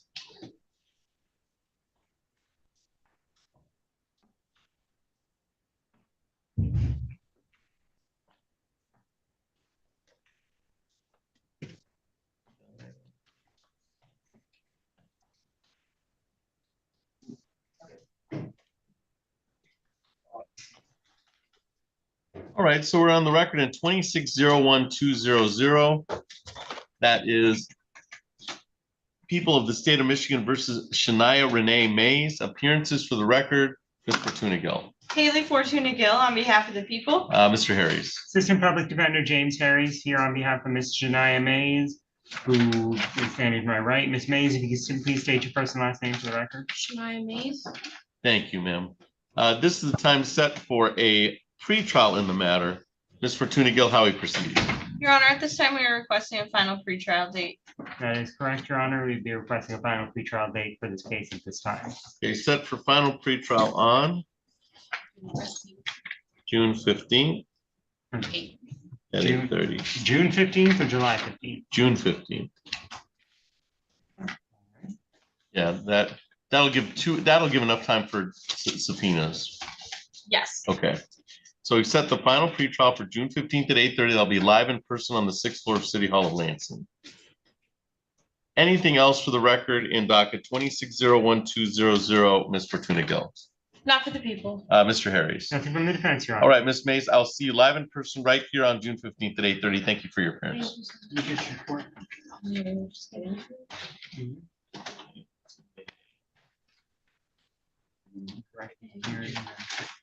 Oh, yeah, it's been June 15th. Instead of July 15th. It's been June 15th. Gotcha. Did I say July 15th? I don't think so. I don't think so. I think I may have just misheard it as July 15th because of the earlier case that was reset to July 15th. I am ready on a Stanfield, Your Honor. Stanfield? Oh. Yes. Sounds like it could be an address and actually that's a. All right, so we're on the record in docket 2601334. That is people of the state of Michigan versus Candace Stanfield. Appearances for the record, Ms. Fortuna Gill. Haley Fortuna Gill on behalf of the people. Mr. Harris. Assistant Public Defender James Harris here on behalf of Miss Candace Stanfield, who appears via Zoom. Ms. Stanfield, if you could please state your first and last name for the record. Candace Stanfield. Right, thank you, ma'am. We have set, this is set for pretrial today. Ms. Fortuna Gill, how are we proceeding? Yes, Your Honor, at this time, we are requesting a final pretrial date. That would be correct, Your Honor. And then I would also like to address one of Ms. Stanfield's bond conditions. Okay, we'll set for final pretrial. Are we still using the June date? Okay. June 15th at 8:30. June 15th at 8:30. So that'll be live in person on the 6th floor of City Hall of Lansing, set on June 15th at 8:30. And Mr. Harris, would you like to address bond? Yes, Your Honor. And when Ms. Stanfield was arraigned, she was advised that she would not be able to return to the address where Miss Brenda Withers lives, where she was previously living, because that was where the complaining witness was living. However, since that date, it is my understanding from Miss Stanfield that Miss Withers actually ended up evicting Miss Berkeley and got a PPO from Judge Koenig, preventing Miss Berkeley from returning to that address. So Miss Stanfield wanted to request if she would be allowed to return to that address now that Berkeley no longer resides there, as part of the reason she came back to Michigan was to help take care of Miss Withers. All right, I don't have I thank Miss Stanfield for, I just have a no contact order. Yes, my understanding is that this address was a place where the complaining witness was alleged to live, which is why she was not able to return there. However, now that the complaining witness has been evicted and is legally prevented from returning to that address.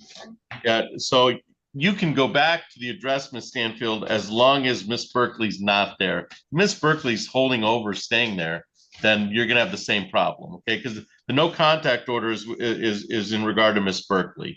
So you can go anywhere as long as Miss Berkeley is not within 2,000 feet of work, lives or goes to school or her person. So if going back to the residence doesn't place you in violation of that, you should be fine. If it does, then they're going to have to take a civil approach, and they're going to have to evict Miss Berkeley, and that's that's kind of out of our realm. Yes, my understanding is that I think that civil matter to a victor may have already All right, so undergone. so you should be fine returning to the residence as long as Miss Berkeley is out of that 2,000 feet zone, okay? Okay, thank you. All right, so that's really been no bond modification. We confirmed that you can go back to the residence, you can go. There's no GPS ordered in this matter. So it's just no contact with Miss Berkeley, and that's 2,000 feet. So you should be all set, ma'am. Thank you so much, Your Honor. All right.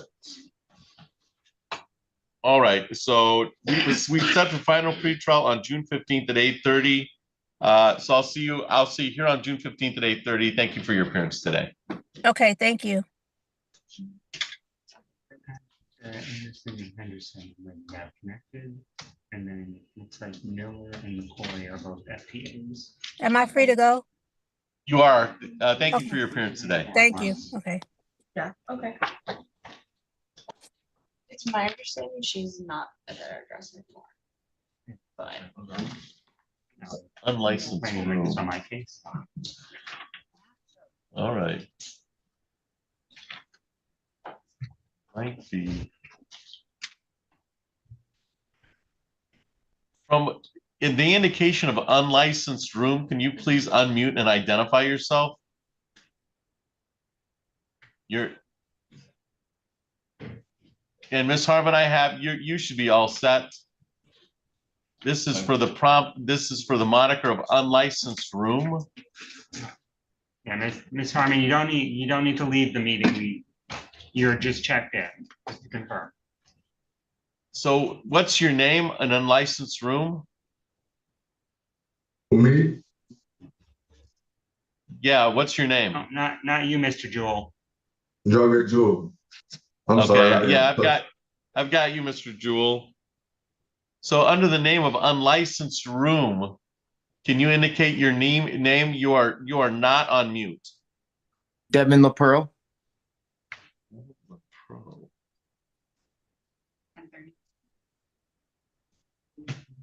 Okay.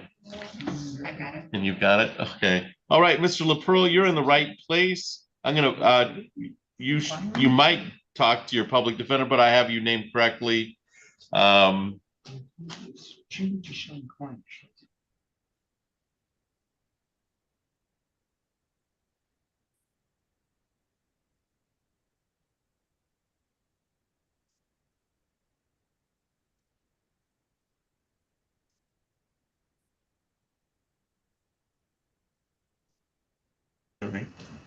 All right, Ms. Harmon, you can unmute and I'll call your case.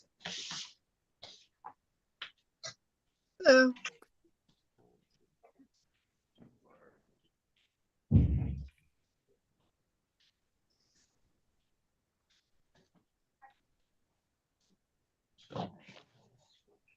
All right, so we're on the record in docket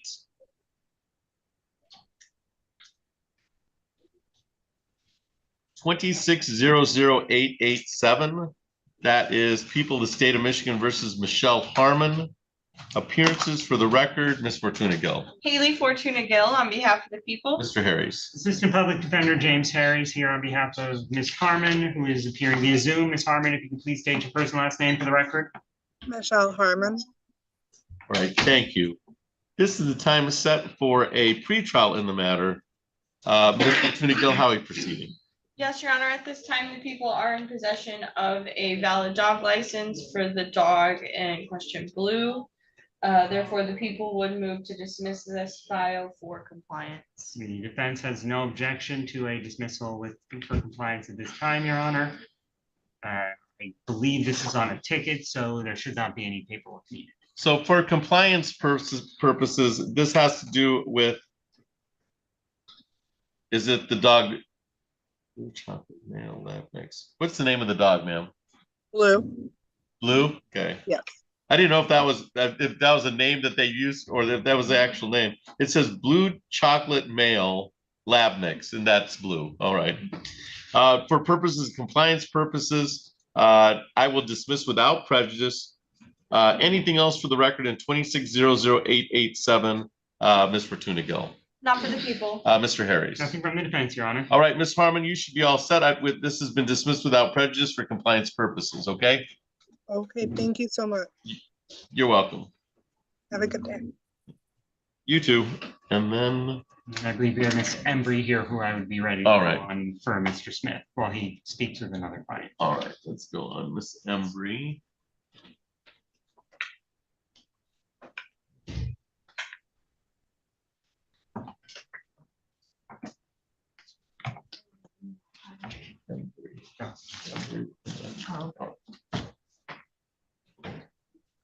All right, so we're on the record in 25-03615.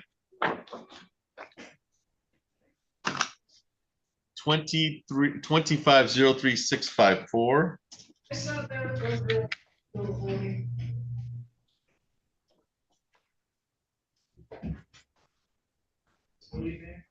25-03655.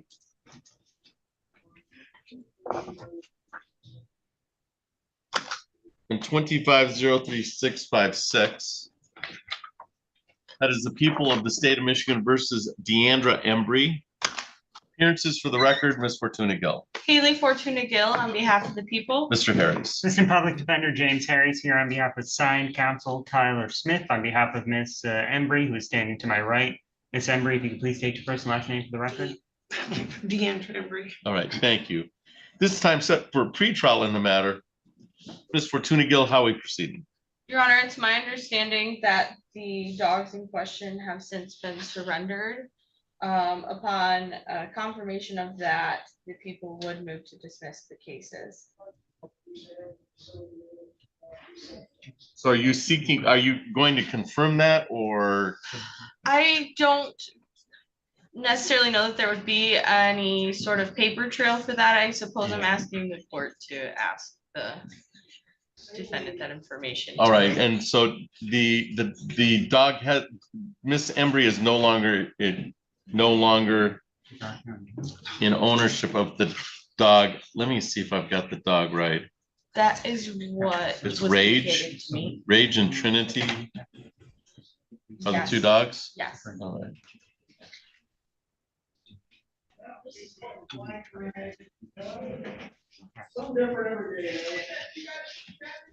All right, so Mr. Harris, is that a fair statement in regards to the people are moving to dismiss upon the confirmation on the record that Miss Embry does not have Rage or Trinity or Pops? Yes, Your Honor. My understanding from speaking with Miss Embry is that she did end up giving the dogs to a friend to take care of, and then received notice, I think, from the local pound that they had been surrendered there. She didn't have the money to get them back from there and was trying to figure out what the current status of the dogs was, if they were even still there at this point. Either way, she does not have the dogs at this point. I don't know. Here's the thing: if they're not surrendered, they're going to come back to you, and then we're going to go through this this whole thing again. Yes, I believe they were surrendered, and she is not. And it isn't likely she may get the dogs back, as there was, I believe, the reason she gave them to a friend to begin with was because otherwise, if she had kept them, she would have ended up losing her house. But here's the problem: if you do get the dogs back, you know you're going to be responsible for licensing the dogs, and it's going to be over $100. So Yeah, I'm not getting there's that. 3 dogs. So it's my understanding that the dogs have been surrendered, and there's no plan to get them back at this point at this time. So all of these will be dismissed because of the ownership issue, that Miss Embry is not in possession of the dogs at this time. So I will indicate that 25-03615 is dismissed for compliance and non-ownership. A dog was surrendered.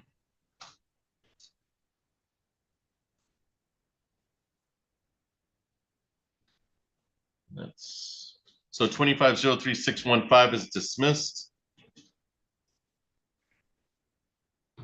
without prejudice. And then 25-03654 is dismissed without prejudice.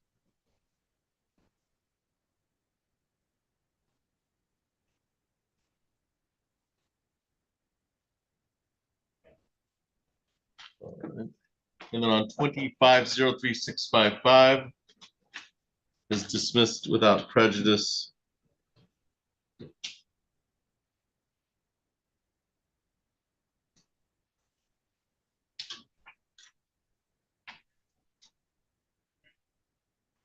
The animal was surrendered.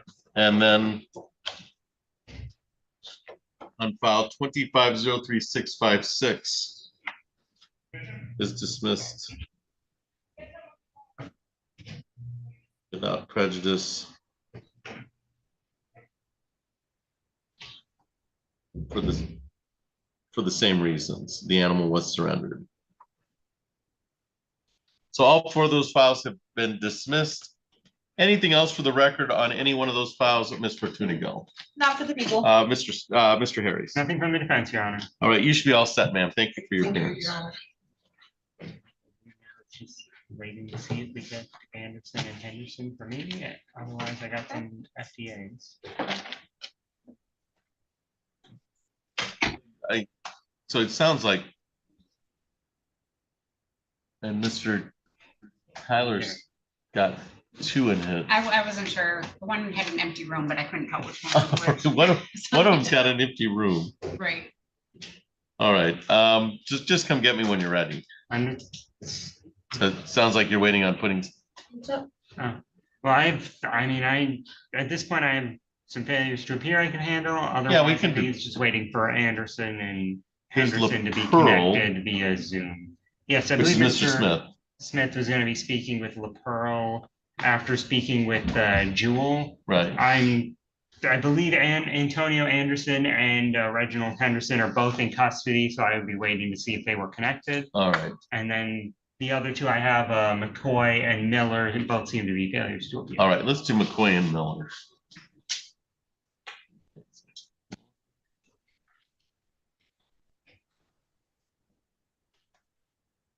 So we'll do Jamaica. So it'd be Jamila McCoy.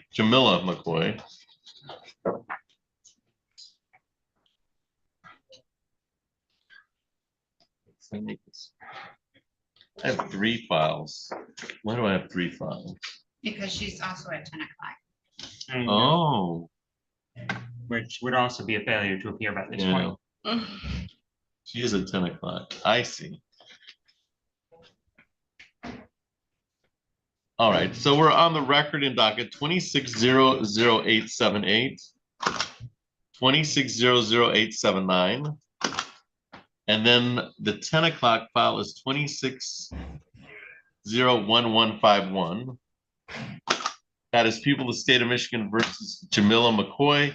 Appearances for the record, Ms. Fortuna Gill. Haley Fortuna Gill on behalf of the people. Mr. Harris. Assistant Public Defender James Harris here on behalf of Miss Jamila McCoy, who unfortunately does not seem to be here today for the pre-trial. I will note that I believe my office has had contact with her regarding this.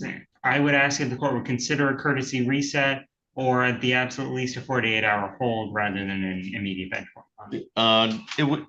This was scheduled, two of these files were scheduled for 9 o'clock, and then we have another one for 10 o'clock. So let's see, 9. It's now 10:53.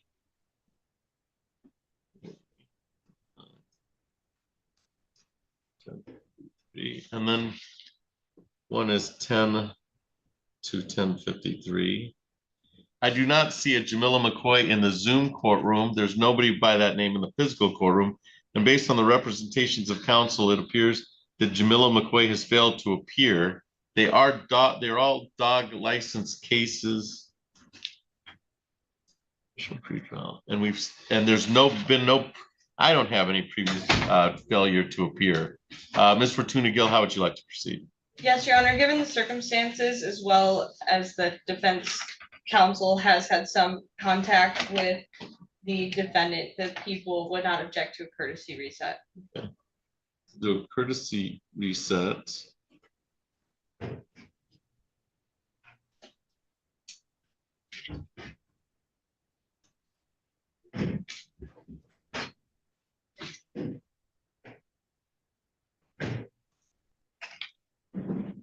I don't know when you want to do, we'll do the final pre-trials for courtesy reset for what date? We're doing final pre-trial? Well, we can do a final pre-trial. Yeah. And then we'll just.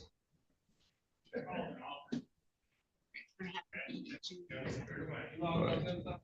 So June 22nd at 8:30.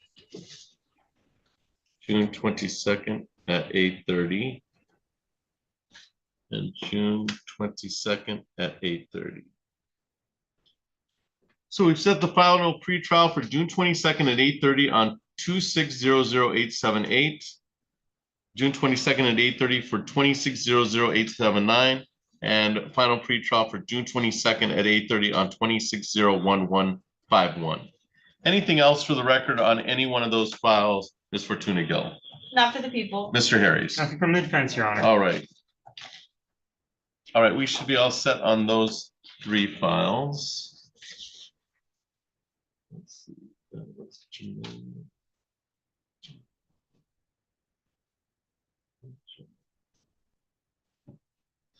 And then we had Miss Miller.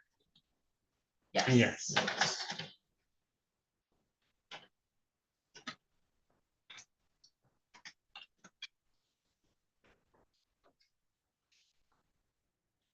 All right, so we're on the record in docket 24-01151.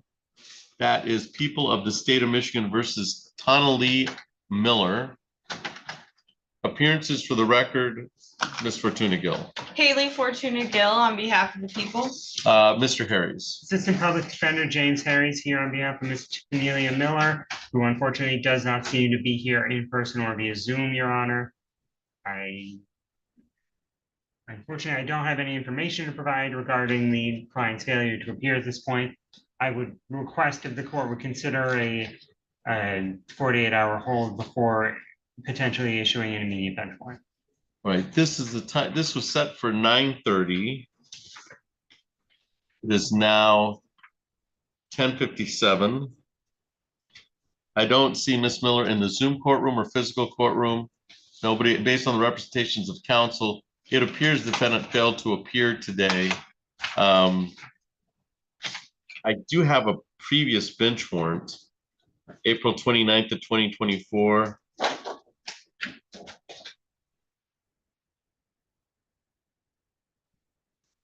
And then she was on bench warrant status for 2 years.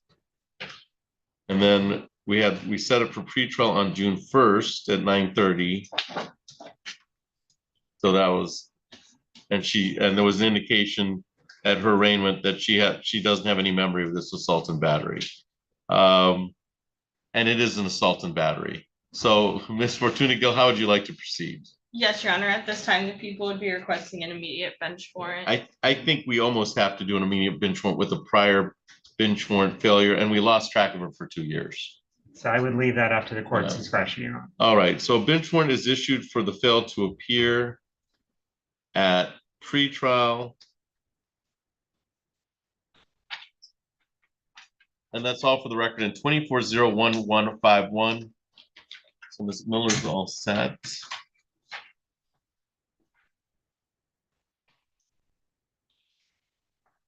I believe Mr. Smith indicated that that he was finished speaking with Mr. Jewell, and that he would be ready to go on that, or I can handle it on his behalf while he speaks to LaPearl, but it seems like he might still be in the breakout room. I don't know. He's with Mr. LaPearl. Yeah, the other 2 can come back. All right. That was my question. You answered my question. Yep. I'm a step ahead. You are a step ahead. I like that. I just wasn't sure which one. Yeah. All right, so Mr. Jewell, we'll call your case as soon as your, oh, Mr. Harris, are you ready on that one, or did you want Yes, to? Your Honor, I can Okay. handle it on Mr. Smith's behalf. All right. So Mr. Jewell, we'll go ahead and call your case. Because Mr. Smith is contacted your his associate, and his associate's going to be handling that case. Giles Jewell.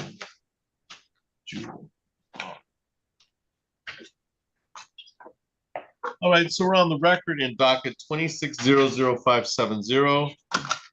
That is people of the state of Michigan versus Jarve Jewell.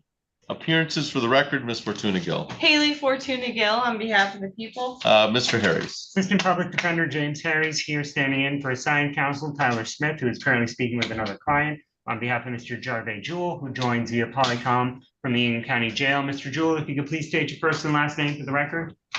Yes, sir. Jarve Jewell. Right, thank you. This is the time set for pretrial in the matter. Ms. Fortuna Gill, how are we proceeding? Your Honor, I will defer to defense counsel. Mr. Harris. Yes, Your Honor, my notes from Mr. Smith are indicating that there would be a request to have this set for a final pretrial as my guess is negotiations continue. And so I would request that at this time. All right. So we'll set for final pretrial on this file for June 22nd at 8:30. So we've set it for final pretrial for June 22nd at 8:30. That'll be live in person on the 6th floor of City Hall of Lansing. Anything else for the record in 26-00570, Ms. Fortuna Gill? Not for the people. Mr. Harris. Nothing from the defense, Your Honor. All right, Mr. Jewell, you should be all set. We'll see you on June 22nd at 8:30. Okay, thank you. Thank you.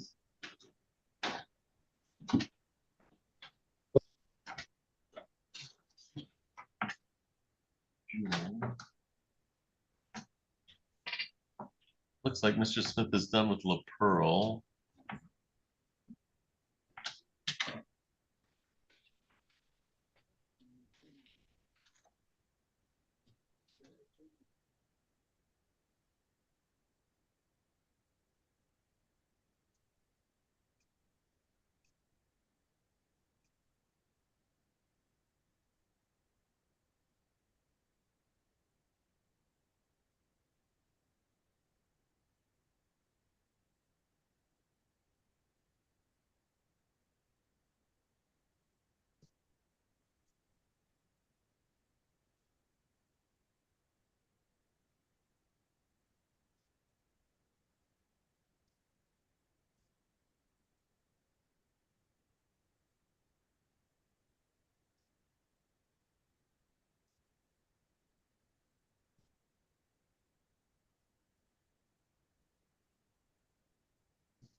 All right, so Devin LaPearl, we'll call your case next. You can unmute.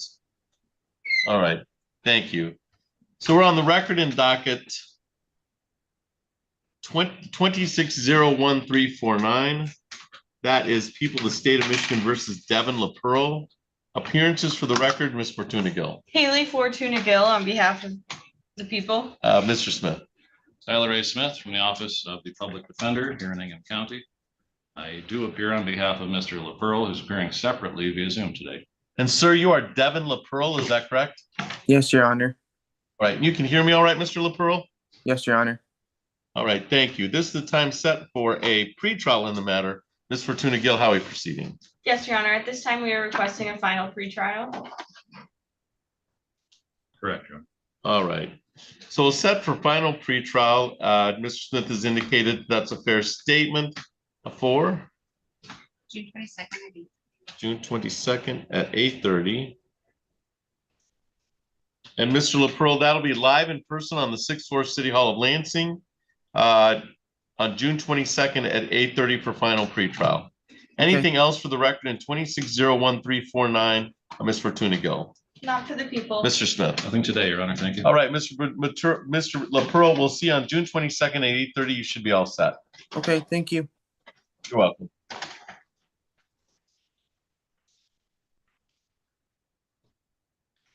And then Mr. Harris, were you ready to go? The only matters I would have left, Your Honor, are Mr. Henderson and Mr. Anderson, if and when they get connected from the jail. All right. How about what's your name, ma'am? That is Ms. Knox. I believe it's a self-represented. All right. So let's go ahead and we'll pull that one up. Have you talked to the city attorney, to the prosecutor on the case? Ms. Fortuna Gill? James talked to me on her behalf. Okay, perfect. All right. All right. Ms. Knox, you can come up here.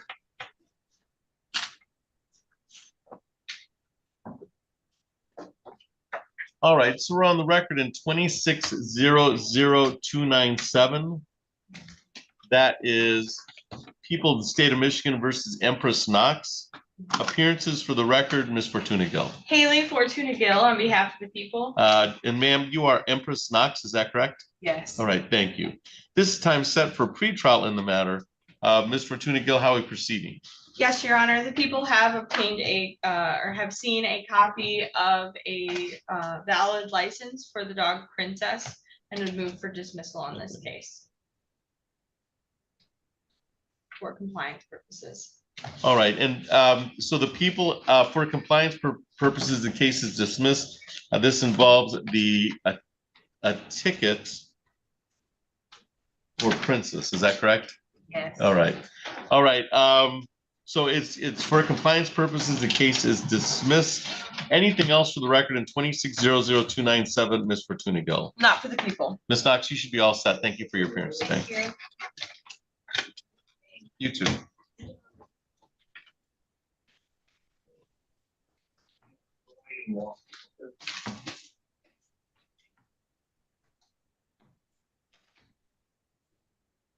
I don't. Did you want, you're waiting to see if the jail puts.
So this thing kind of moving along.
All right, so we're on the record in 26000981. That is People of the State of Michigan versus Antonio Anderson. Appearances for the record, Ms. Fortuna Gill. Haley Fortuna Gill on behalf of the people. Mr. Harris. Assistant Public Defender James Harris here on behalf of Mr. Antonio Anderson, who is set for pretrial today, but apparently was not connected by ICJ for the hearing. I would be waiving his appearance as we had previously discussed the case and we're intent on setting this for a final pretrial today. This is the time set for, we might, so this time set for a pretrial in the matter. We writ Mr. Anderson out for this. So I don't know. He was written out of, let's see. He was delivered to LPD. He was writ out of Eaton County. So it must be downstairs. So I would think he's downstairs. But you would think they'd put him on Polycom, but I don't know for a writ if they put on Polycom. Eaton County usually will not. Okay. Eaton County usually would insist it has to be in person. All right. So I'm gonna have Sean go down and see who's down there for us. Anderson and Henderson might be down there for us. I believe Henderson is in the Ingham County jail, so he. All right. So he's just a pretrial. All right. So if you can bring up Anderson, we'll do Henderson. What about Barden? Barden. I don't have Barden. Chelsea Barden. It's up for 9:30. Chelsea Barden. Yeah, there she is. On a retail fraud. I don't know. Yeah. I actually don't have that on the list, but I have that highlighted. So I don't know. I've got it highlighted too. Yeah, but that might be mine. And They're she not on was writ ICJ. out of Livingston County. And I don't see it on the list now, though. Which is weird. All right, well, Sean, you can find out who they have down there for us. They have Anderson, Barden, and Giles. And I know you can only bring up one at a time. So we'll start with Anderson just to see. But bring up whoever they have. Anderson should be there. Henderson, I have questions whether he was put on Polycom. Barden was writ. So she may or may not still be in jail. And then Giles should have been put on Polycom, I would think. Let's see.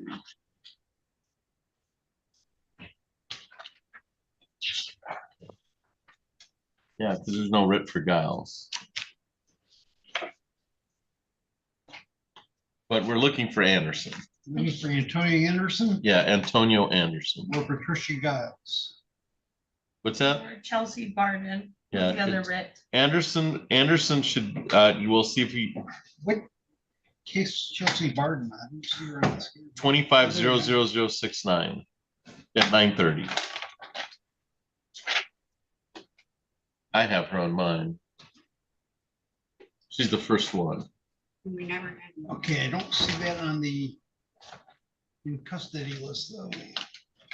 Right, so maybe Miss Barton got out of Livingston County and then didn't appear.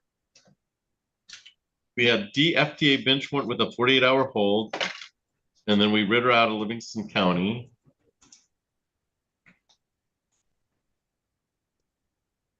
So I bet you she just went into bench warrant status. If we couldn't pick her up.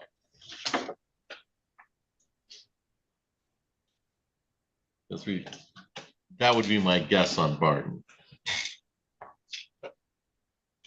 If we did a writ though on her. I guess you can look into Barton to see if they actually went and got her, and then if I'm assuming on retail fraud she's able to make whatever bond they said. This is a retail fraud also. All right, let's go on Henderson. Reginald. All right. All right, so we're on the record in docket 26-01294. That's People of the State of Michigan versus Reginald Henderson. Appearances for the record, Ms. Fortuna Gill. Haley Fortuna Gill on behalf of the people. Mr. Harris. Assistant Public Defender James Harris here on behalf of Mr. Reginald Henderson, who does not seem to have been connected via Polycom, Your Honor. As I was reviewing my file just now, I did notice that I believe he also had another matter at some point today in another court, which may be why he was not connected. Right. I would waive his appearance as we have discussed the case previously, and we're intent on having it set for final pretrial today. Any objection to waiving his appearance and just setting it for final pretrial, Ms. Fortuna Gill? No objection, Your Honor. All right, so we'll set for final pretrial on June 22nd. June 22nd at 8:30. That, of course, will be live in person on the 6th floor of City Hall of Lansing. We've set it for June 22nd at 8:30. Thank you, everybody, for your appearance on that file. And then let's go ahead and call our show cause. And then we'll wait to see what Mr. Sean has to say. But it looks like our show causes have failed to appear. Nobody wants to play today. People are. It was a nice weekend. It was. I understand.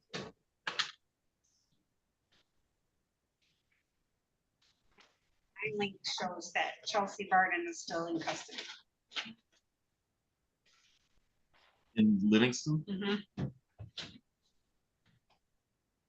So we.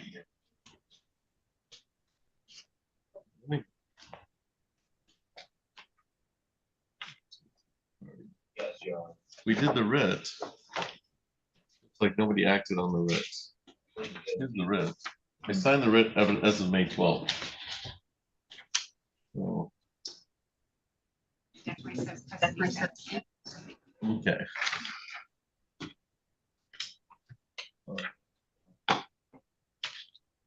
Well, let's do their show cause and then. So we're on the record in docket 20170158. That is People of the State of Michigan versus Douglas Levi. This time set for a show cause. Looks like for a total of, let's see, April 7th, 26. So there was, this is on a $535 debt to the city of Lansing. This has been going on for some time.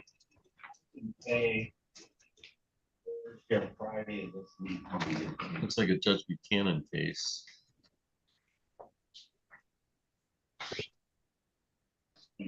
But I've checked that this was scheduled for 11 o'clock. It is now 11:32. I've checked the Zoom courtroom, physical courtroom, and hallway. I don't think anybody is by that name in the hallway. This certainly is not Mr. Lee's first contact with the court. I think this actual this case goes back to April of 2017. And therefore, defendants failed to appear for the show cause, and I'm going to issue a bench warrant. And that should be all on the record in 1701580. Mr. Lee.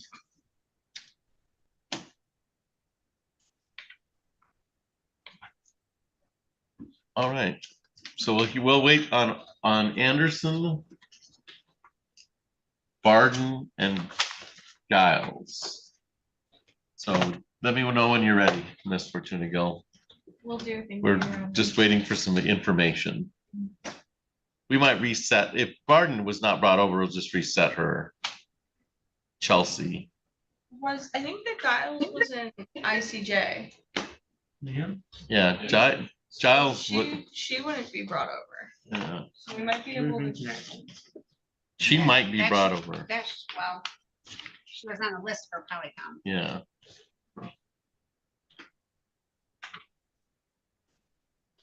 And for 10:30 at Polycom. So. She might be able to waive her appearance, but other than that. If she's incarcerated, we can set her, that's not a problem. Yeah, she's incarcerated in ICJ, right? Yes. All right, let's see what Sean says, but yeah, I think that one will just reset. Okay, thank you. Just let me know when you're ready.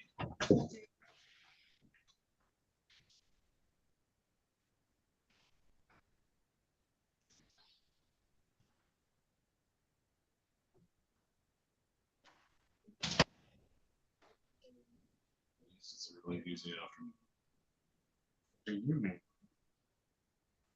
It's a long afternoon. I have 2 sentencings, 2 PB, and CW.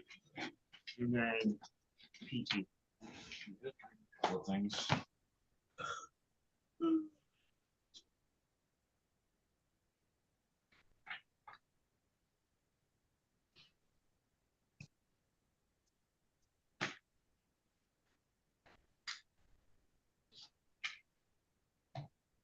It's Henderson, Austin Henderson.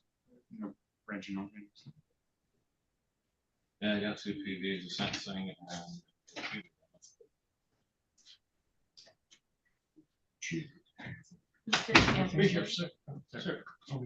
That's your.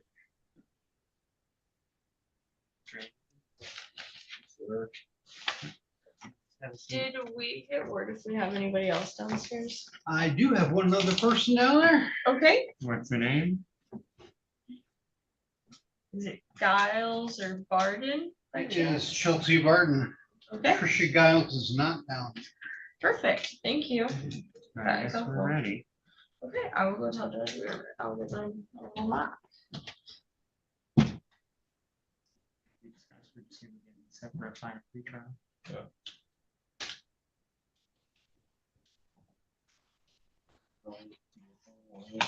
Unfortunately, I wasn't expecting. We are.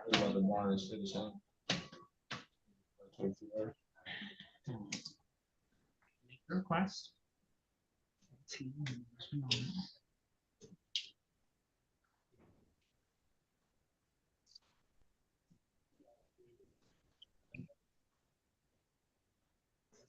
Holding it. Gotcha. So if that's the case, then if we were to get a PR on this, then you'd still be lucky to get it. Because we wouldn't be getting it for credit. Okay. I can make that request.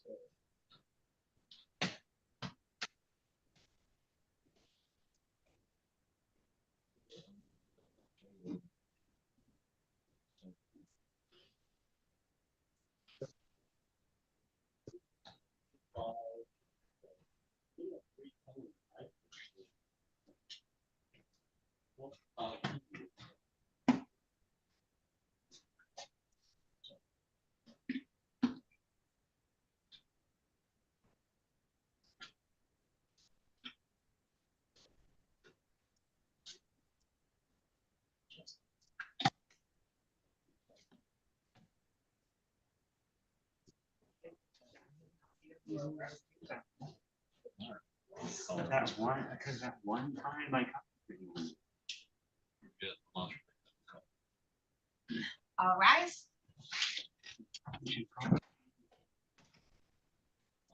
All right, you can be seated. All right, so we're on the record in docket 26000981. That is People of the State of Michigan versus Antonio Anderson. Appearances for the record, Ms. Fortuna Gill. Haley Fortuna Gill on behalf of the people. Mr. Harris. Assistant Public Defender James Harris here on behalf of Mr. Anderson. Sir, you are Antonio Anderson, is that correct? Yes, sir. All right, thank you. This is the time set for a pretrial in the matter. Let's see. Ms. Fortuna Gill, how are we proceeding? At this time, we are requesting a final pretrial date. And is that a fair statement of Mr. Harris? Yes, Your Honor, that is a correct statement. We will be requesting a final pretrial date at this time. All right, and so we'll set the final pretrial for, got to be 2 weeks because we have to writ them out. We need time to prepare the writs. Oh. And Your Honor, actually regarding that, I was going to make a request to see if we can get his bond modified. My understanding is that he has a 1,000 cash surety here, and then the matter in Eaton. My understanding from speaking with him is that he's actually likely to get released from Eaton tomorrow. I was hoping to make a bond modification request after we schedule the final pretrial.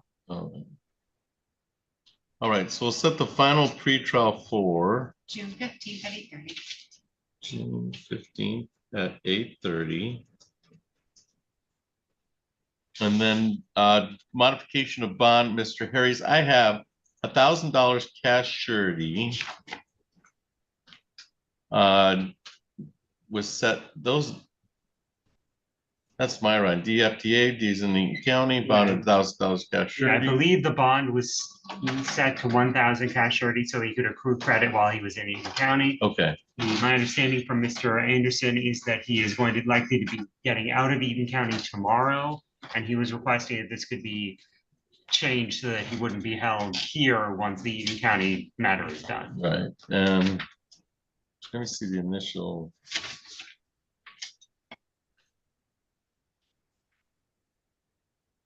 It's an initial DV. This is not a second.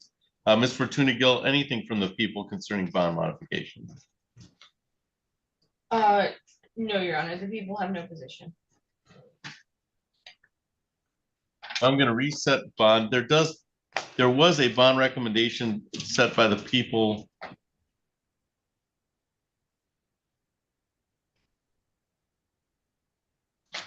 The request was.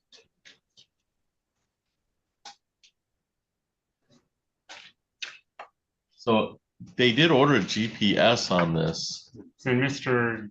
Anderson did indicate he would be willing to comply with any GPS tether, Your Honor. All right. So I requested the court would be willing to order or change Mr. Anderson's bond to PR bond. And the people requested a $10,000 cash bond. With the same victim. The case out of Eaton County has the same victim. That's the problem.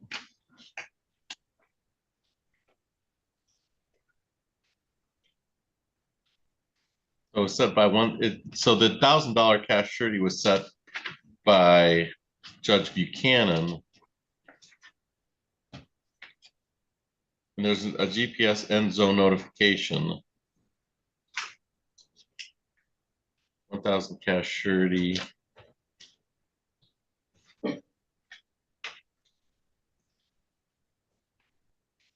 With this victim. So that's 2 DPs. All right. So I'm going to deny the modification of bond.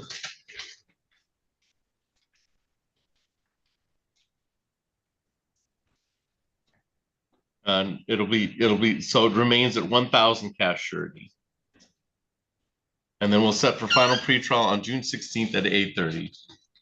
Anything else for the record? 26000981, Ms. Fortuna Gill. Not for the people. Mr. Harris. Nothing from the defense, Your Honor. All right, Mr. Anderson, we'll see you on that, on June 16th at 8:30. You should be all set. Should. And then Miss Sean, is Barden down there? Yes, Your Honor. Let's get Barden. Yes. And it looks like Giles, we'll just reset Giles. That's not, that Giles was not put on Polycom. Yes, we can either reset it or set it for final pretrial. Yeah, set it for final pretrial. Yeah.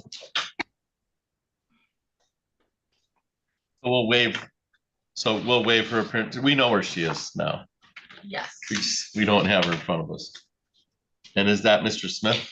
Yes. All right. All right, so we're on the record in docket 260132 and 26011418. That is people of the state of Michigan versus Patricia Giles. Appearances for the record, Ms. Fortuna Gill. Haley Fortuna Gill on behalf of the people. Mr. Smith. Tyler A. Smith from the Office of the Public Defender here in Ingham County. I do appear on behalf of Ms. Giles, who's not present in person or via Zoom. All right, this is the time set for pretrial in the matter. It's my understanding Ms. Giles is in custody, but was not put on Polycom. And so we're waiving her appearance and we're setting this for final pretrial. Is that a fair statement, Ms. Fortuna Gill? Yes, Your Honor. Mr. Smith? Yes, Your Honor. All right. So waiver appearance and we'll set it for final pretrial on.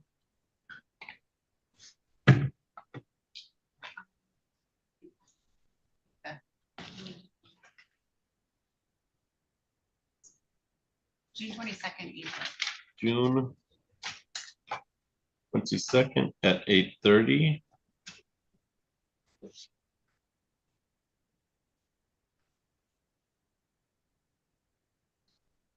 That'll be live in person on the 6th floor of City Hall of Lansing on the 26011418 retail fraud and the 260132 assault and battery. Anything else for the record on either one of those files, Ms. Fortuna Gill? Not for the people. Mr. Smith. Later on. All right. This should be a good on those. And then we'll have Ms. Barton.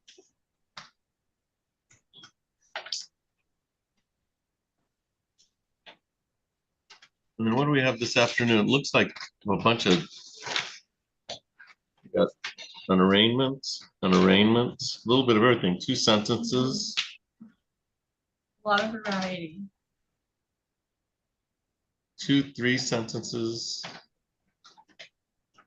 And Mr. Johnson's pro per, huh? Yes. I don't have Mr. Harris or Mr. Smith on. I have him as pro per as well. All right. Mr. Johnson is the only recommendation I saw that raised any flags. I didn't see anybody else raising, but I haven't looked at. And then who's here for the pretrial at 2:30? That would be me, Your Honor. Then Mr. Yang is here for an arraignment and review on Redmond.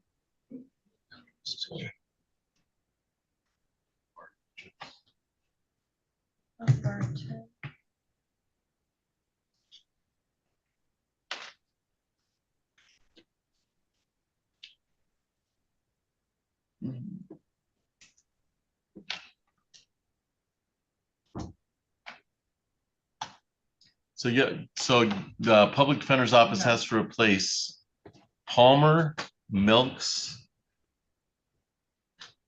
Those two? I think those are the only two I'd heard of. Because Noble came from Abood to the Eden County. There's also Mr. Etheridge because he's gone up to the deputy role. Yeah, oh, that's right. He's Covers- second in command. So he was part of the Yeah. the pool. I think they retain less than half a docket, so he'll still appear occasionally. Okay. I see Derek once in a while. He's only been in the role for, I think, a couple of weeks, 2-3 weeks. But, yeah. So if you know any really good lawyers, encourage him. I've known Derek a long time, so I mean, he's been part of he's been defending cases here for a long time, you know. They made a good move when they established our office. They hired some of the best folks around. Yeah. There's one up. I don't think Mr. Cornish expected to take over. That's a lot. That's a lot on your plate. Yeah. He's doing very well though. Yeah. Ms. Barton's going to accept that. Okay. Okay, so you think today? Oh, trespass. Because I'll fill this out if you think today. Oh, It's not like a first misdemeanor, so I don't see what the hesitation would be. Bless you. Bless you.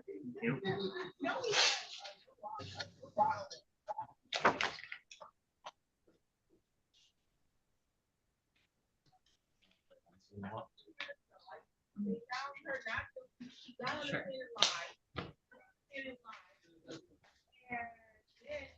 I like to try one down the word today.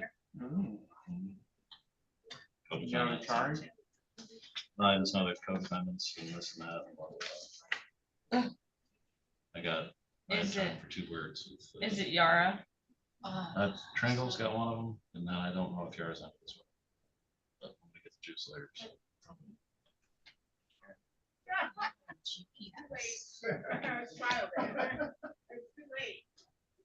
I don't know who filled this out.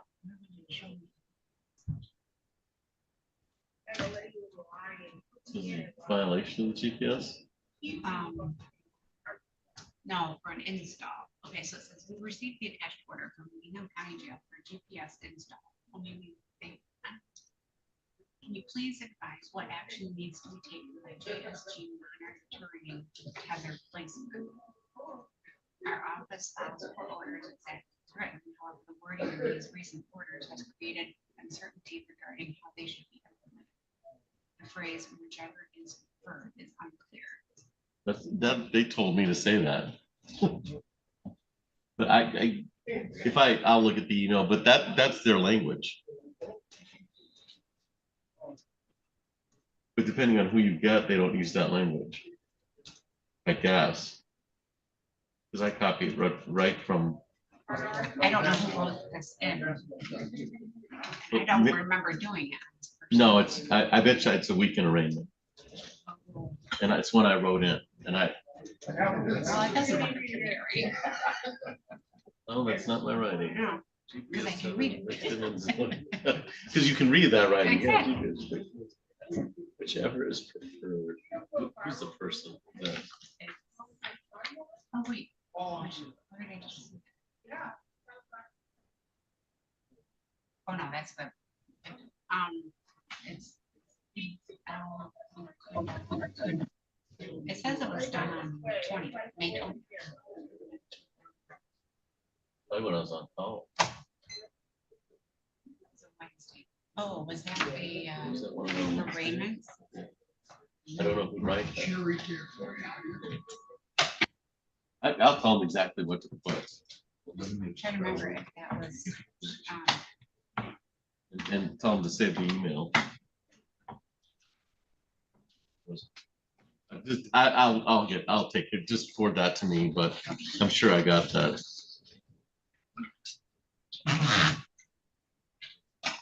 What, and we might want to pull that file just to see.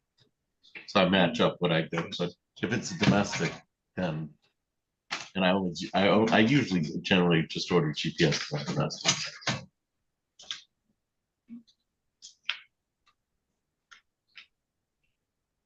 Sean, did you see anybody else down there that would? No, Your Honor. Shortcut on guns. That's all we got? I didn't check about the afternoon people, though. Yeah. Well, if Mr. Johnson, it should be in custody.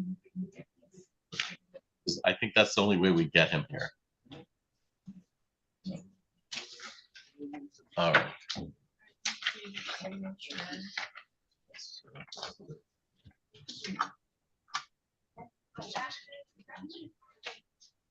But I think we've got Gilpin and King also incarcerated. Who's in custody? Yeah, for this afternoon for 1:30, Gilpin, Johnson, and King are the in custodies. Or that's what I thought. Those were highlighted as in custodies. Sure. Let's see. Oh, the date's made 6/1/26. They all still are on the list, so there's that. I don't know what that means, but On our way. They're on the roster from Yeah. the jail.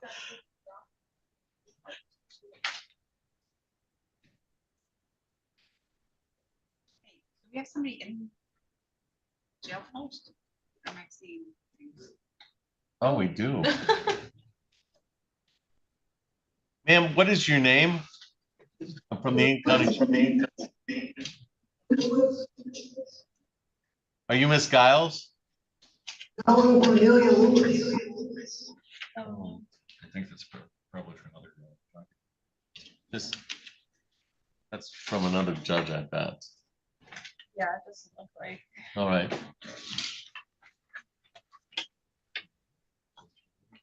All right. All right, so we're on the record in 25-00069. That's People of the State of Michigan versus Chelsea Barden. Appearances for the record, Ms. Fortuna Gill. Haley Fortuna Gill on behalf of the people. Mr. Smith. Tyler A. Smith from the Office of the Public Defender here in Ingham County. I do appear on behalf of Ms. Barden, who is seated to my right. We have resolved the matter. I've got a plea agreement that's duly executed, if I may approach. You may. And ma'am, you are Chelsea L. Barden, is that correct? Yes, All right, thank you. All right, this is the time it's set for pre-trial. I'm in possession of the plea agreement concerning this matter. Ms. Fortuna Gill, if you want to, this is it. I have what's indicated as the dismissal of the retail fraud 3rd degree count 1 and a plea to the trespass. Is that a fair statement, Ms. Fortuna Gill? Yes, Your Honor. Mr. Smith, is that your understanding? It's all correct, yes, sir. All right. And is that your understanding, Ms. Barton? You'll be pleading the trespass to misdemeanor trespass with a dismissal of the retail fraud in the 3rd degree? Yes, sir. All right. Mr. Smith may inquire of your client of their misdemeanor advice of rights. Naturally. All right, you understand, ma'am, you're pleading guilty to the crime of trespass that has a 30-day maximum penalty and $250.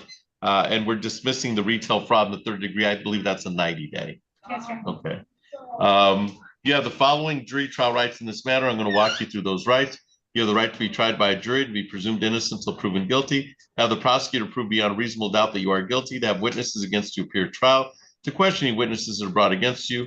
You are represented today by Attorney Tyler Smith, and you would be present to cross-examine any witnesses or contest any charges brought against you by the people of the state of Michigan. Do you understand that, ma'am? Yes, sir.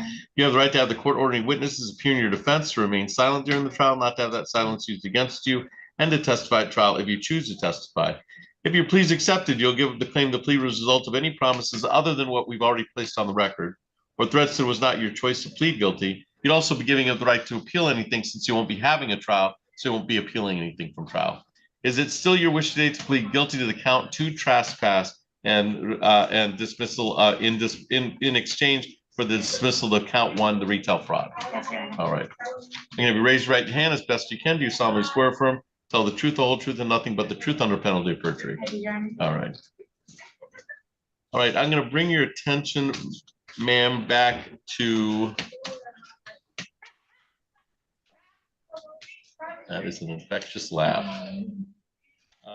Count one, so it'd be count two of trespass. Did that occur on, and am I using the factual basis for?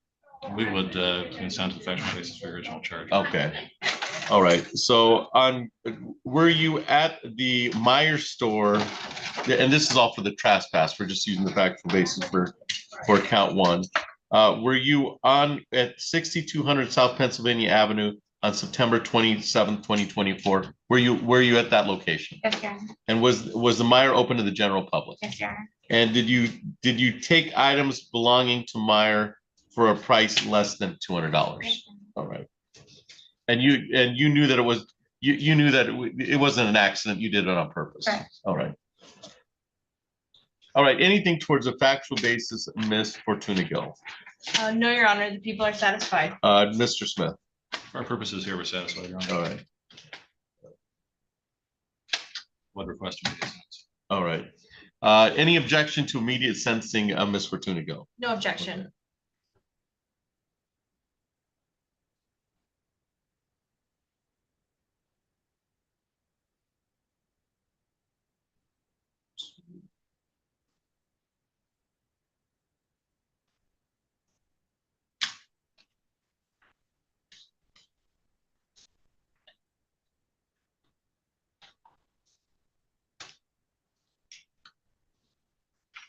And you've signed the bottom of the plea agreement. Is that correct, ma'am? Yes, Your Honor. Okay.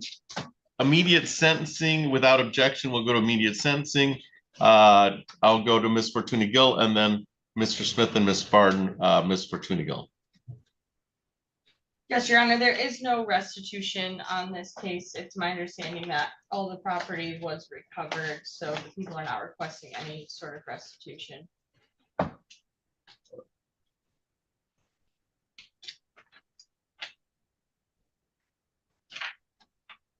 Mr. Smith.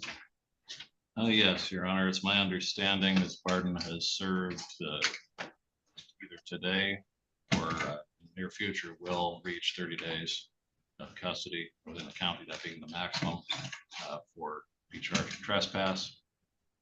So I suppose the only thing in controversy here will be the amount of any monetary fine. I'd ask that the court minimize that to the bare minimum.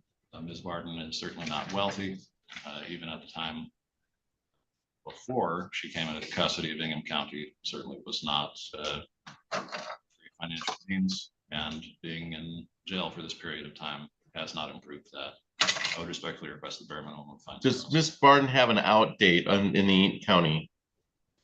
Livingston County, Your Honor. On Livingston But no, County? sir, I don't. No. Not currently. Okay. And are you serving out a sentence or are you on? I had not been sentenced yet. I was sentenced on the 11th there. Okay. What is the allegation? I'm still first degree retail and I'm organized crime. Okay. All right. So I'm understanding you were given a PR bond on this file. Is that correct? Yes, Your Honor. Okay. So we'll set the trespass on this file 10 days.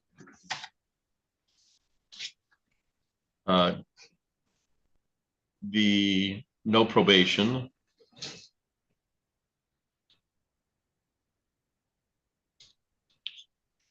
And then we'll set the fines and costs, fines at $50, cost at $50, crime victims' rights fee of $75, and I'll waive the state costs.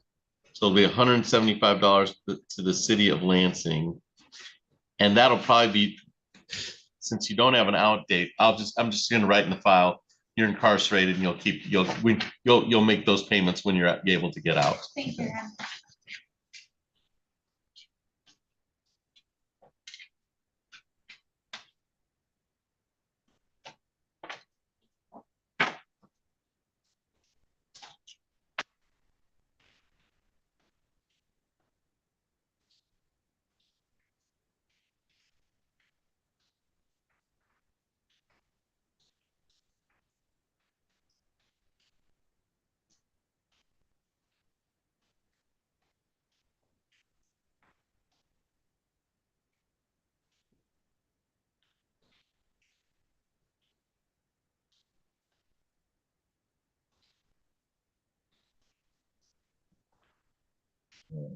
Some poor clerk has to read all the notes in this, but that's the plan. The plan is once you're let out of Livingston County, you'll have $175 to the city of Lansing. Oh, thank you.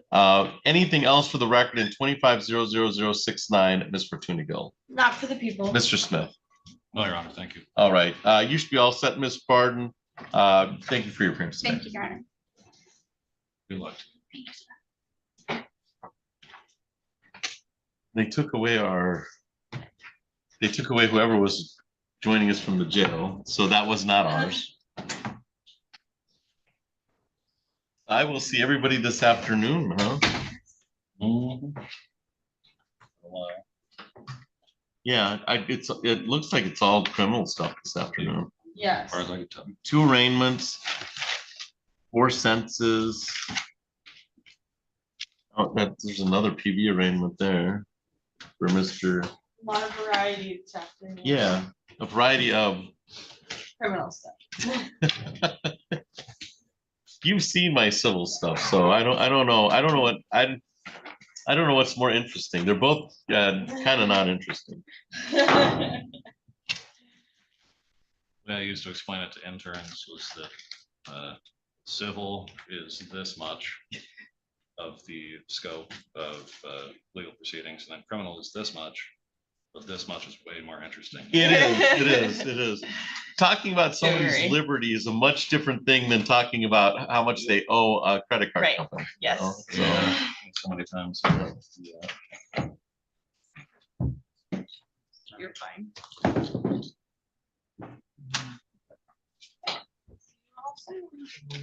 Sure.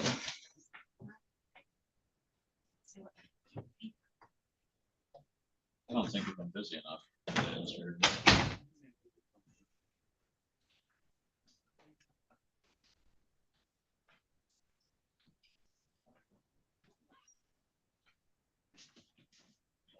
we'll see you this afternoon. Your Honor.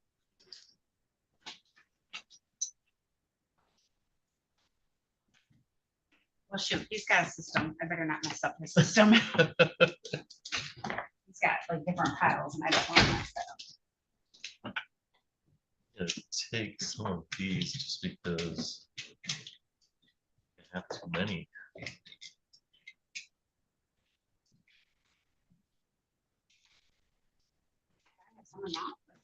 Well, I might have too many in the office. I have too many, period, but. So before you leave for lunch, should we figure out that 1,000? I was just on. That was.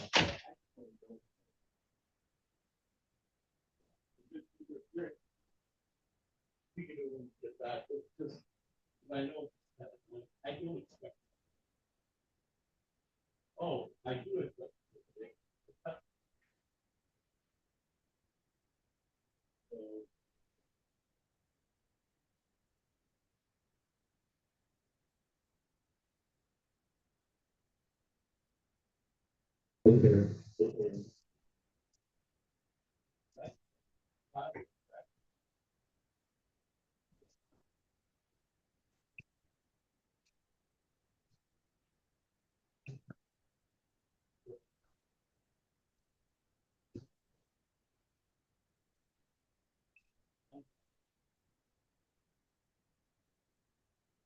One 90271.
I.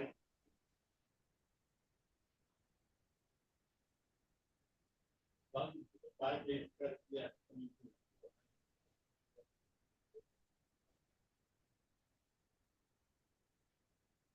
What we want. You picked up on a war.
Yes, sir.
They said it's polygram and this is cat, which one it is? That's cats.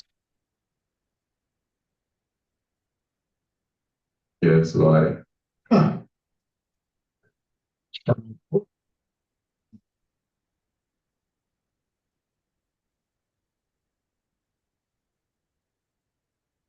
Shut it off. There's nobody over there that, and unfortunately, so I'd ask him to do that.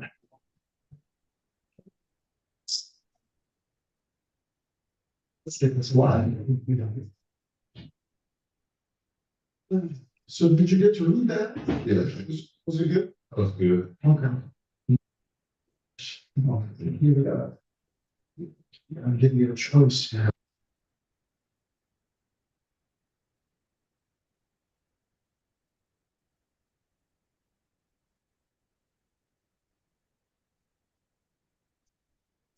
See. This one's supposed to be pretty good. This is the older book. You know, it's got a lot in here. It's space and scaffold and stuff in there. It was made into a movie. I haven't seen it, but everybody liked it.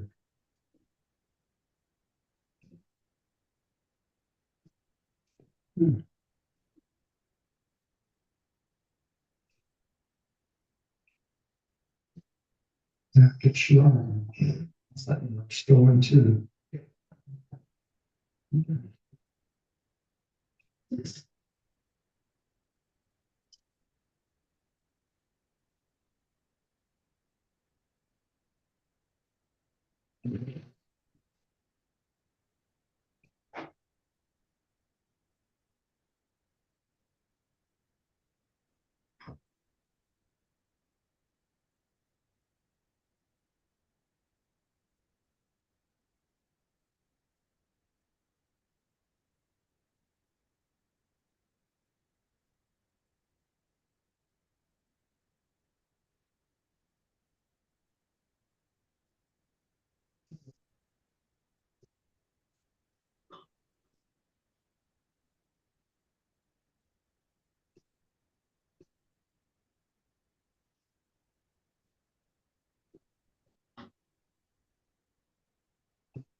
Interesting.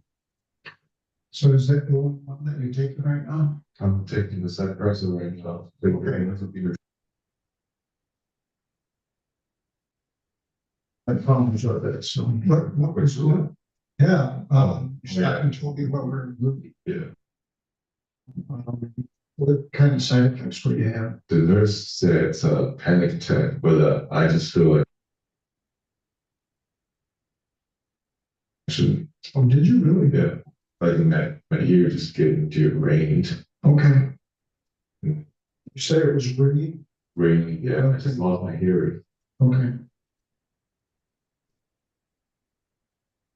And you I can't even walk to the night door observation, like from the wheelchair. Is that right? Yes. So were you weak? Were your legs weak? Is that? Yeah. Okay. I had to sit on the floor. Is that Were you dizzy with it? Yeah. Okay. Yeah, you definitely want to do that. And they told me it's probably because it's the first time they tried. And gave me 150 milligram. Okay, that's not real strong. It's strong. Yeah, it's up there a little bit, but it's not real strong.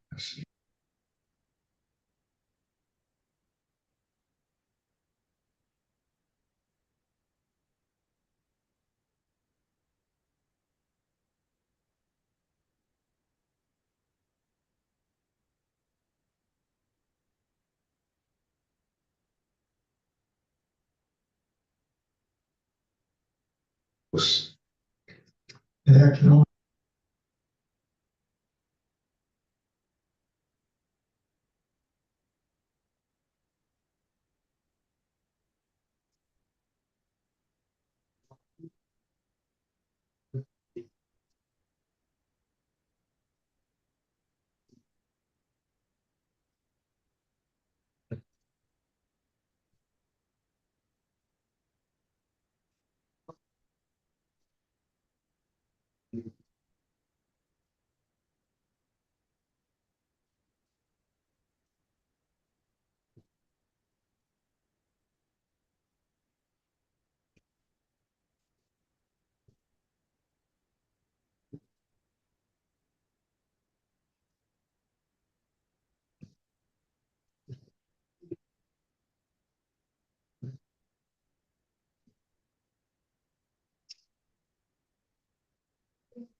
So do you have any, get up couple of shoes at all? Or I try to give you a plain diet because every time I take the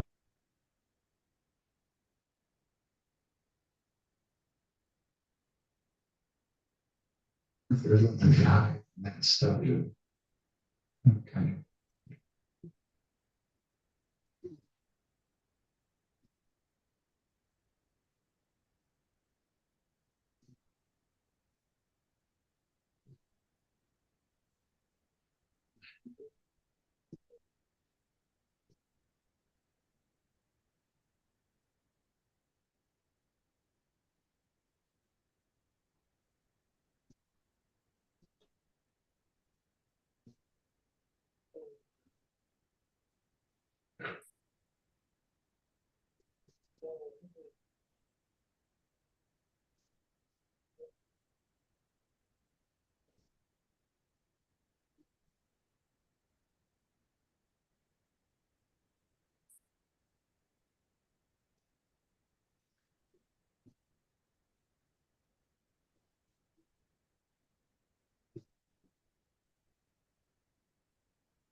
Supposed to be really good. I haven't read it. Looks like him. And like I said, it's like the 70s, I think. It's very good. If you want detail, he likes to give it real history of stuff.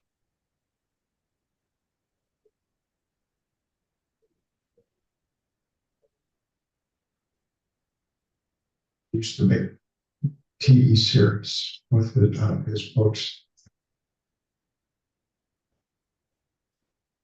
So they were good. So Cypress looks just a stabilizer. Yeah, yeah.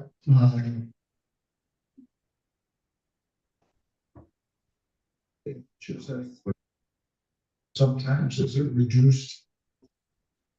I feel that a little bit, yeah. Okay, all right. So next time we see Dr. Chu, very far with the things. So I found him about the trust though. Yeah, yeah, definitely. Because I told him, kind of medical about it, and the nurse still gave me the treadmill sometimes. And they say you have to kind of so they can remove it off the list, but then it's still there. Okay, did you carry it? Yeah, I carried it. Okay. How long did you carry? 2 days after that. Okay.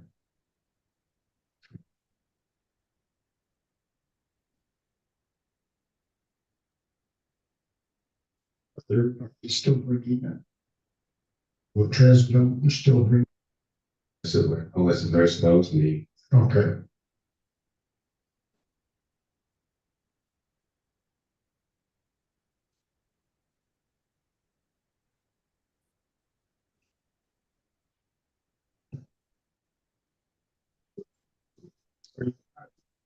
So side effects with the Zyprexa. So just made me sleep a lot.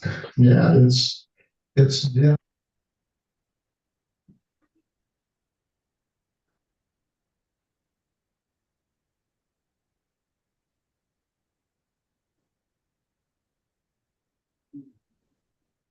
Zyprexa definitely really is a consideration.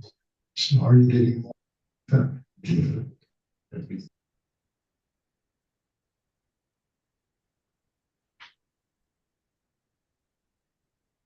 Sometimes you get a little gain weight from it and you gain weight.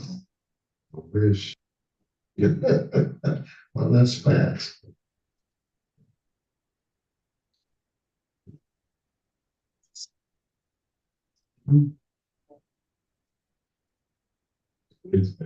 Yesterday was like one day getting better, one day getting worse.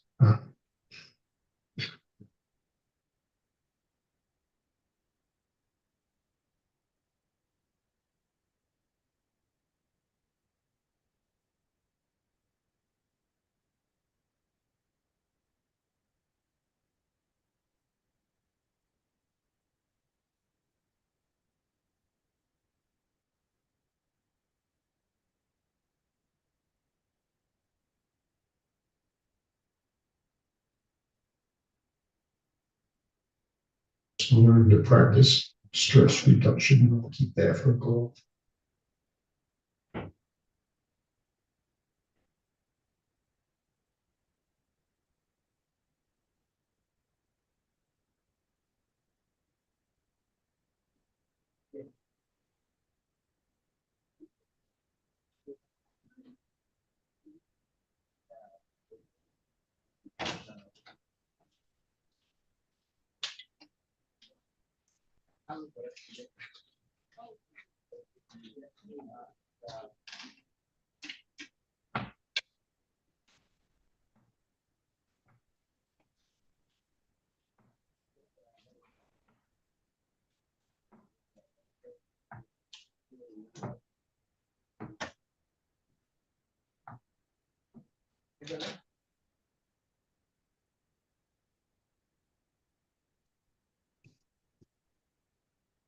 See if we can get it out.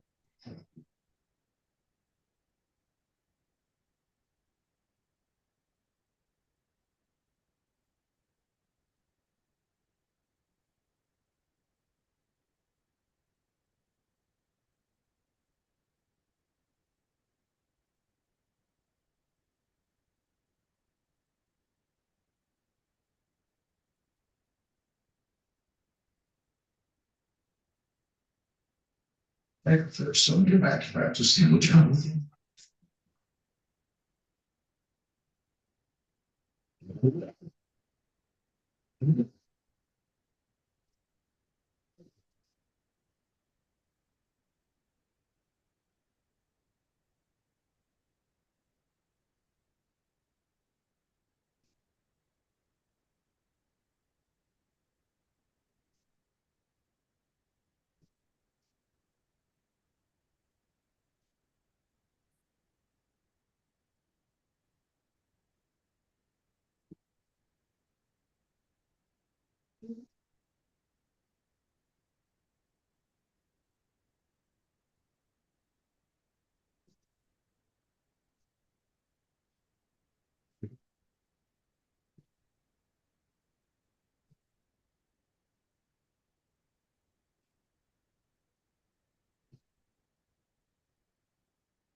I'm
having to speak to us. It's my card. Need to give you. This stuff right here, it's just working with CPS. How to change parenting time and then a community resource guide. Anytime there's an investigation, we provide that information.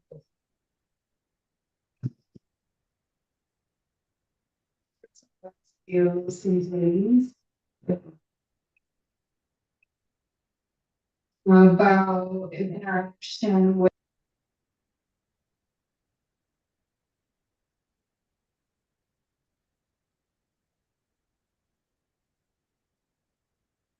The beginning of May, or Yeah, what happened? pretty much spend time with the family. Me and her. Just pretty much romantic that yeah, also things that I'm and do okay. Some other stuff. So that's pretty much it. I just had another 10 hours. It's like sort of way that it's pretty good.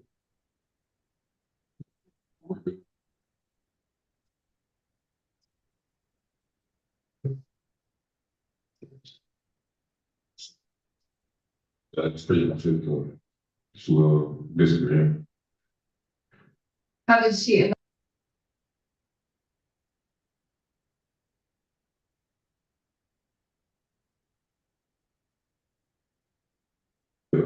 I still have that.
June 15th at 1:30.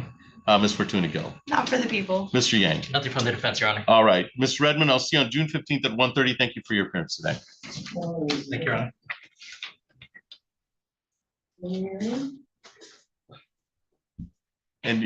And ma'am, you should be set once they're out, okay? Who are we going on next, Mr. Harris? All right, if I have just one moment. Sure.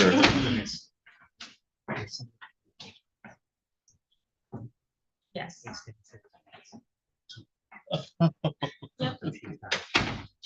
Is it I got a message.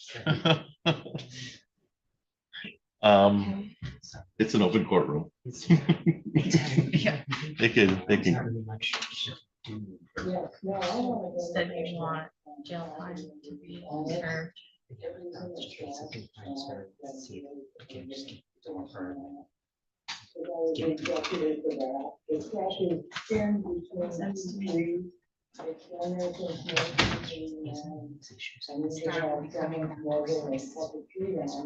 John. Yeah. I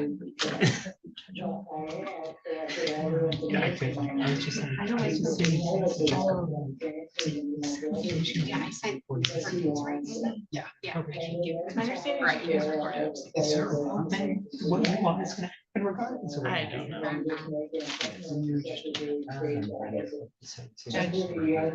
Sean is asking. Well, it's on Milton, she's been sitting here. It's a part of sentencing. He's on probation. So there is no bond on. He was sentenced and that was only a probation. It's just that he's on probation. We are ready on Gilpin. That's correct, Your So Honor. Sean, there's no bond because he's on probation. Yeah. So Gilpin.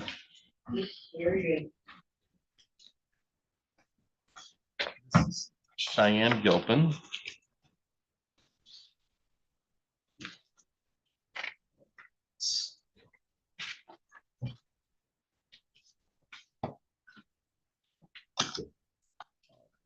So we are on the record in docket 23-00840. That is people of the state of Michigan versus, is it Cheyenne? Yes. Okay, Cheyenne Gilpin. Appearances for the record, Ms. Fortuna Gill. Haley Fortuna Gill on behalf of the people. Mr. Harris. Assistant Public Defender James Harris here on behalf of Ms. Cheyenne Gilpin, who is standing to my right. Ms. Gilpin, if you can please state your first and last name for the record. Cheyenne Gilpin. All right, thank you. This is the time set for a probation violation hearing. Ms. Fortuna Gill, how are we proceeding? Yes, Your Honor, it's my understanding that the defendant wishes to admit responsibility. That being said, it's also my understanding, and Mr. Harris will have better information on this, but it's also my understanding that she has 2 felony files that she is serving time on, and I believe the request from defense counsel is going to be that there is some sort of jail sentence given to be served and either time served or to be served concurrently. The people would have no objection to that, but I'll defer to Mr. Harris for more information. All right, Mr. Harris, is this from the probation violation allegations on October 25th? Yes, Your Honor. My understanding is that, from going over the recommendation and violations with Ms. Gilpin is that the recommendation of probation is extending for 6 months. That's the request. Yes, to try and give her another chance at probation. However, I do see there are 2 separate matters. They look like felony matters over in, I believe, 50. It's over in 55th District Court, one of which she has a 75,000 cash surety bond and the other of which she has a 10,000 cash surety bond. I see the one with the 75,000 is set for sentencing on June 16th, and the other case is set for a pretrial on June 16th. Given that, I'm not entirely certain how much of a meaningful participation in probation Ms. Gilpin might be able to engage in if we did set her back up on probation. And I don't want to be in a situation where we are basically setting her up to fail and setting her up, continuing her on probation for a probation she can't reasonably continue. Right, and she had 14 days credit at sentencing. Yes, I believe that was at the sentencing back in 2024. I believe it should be a bit higher now.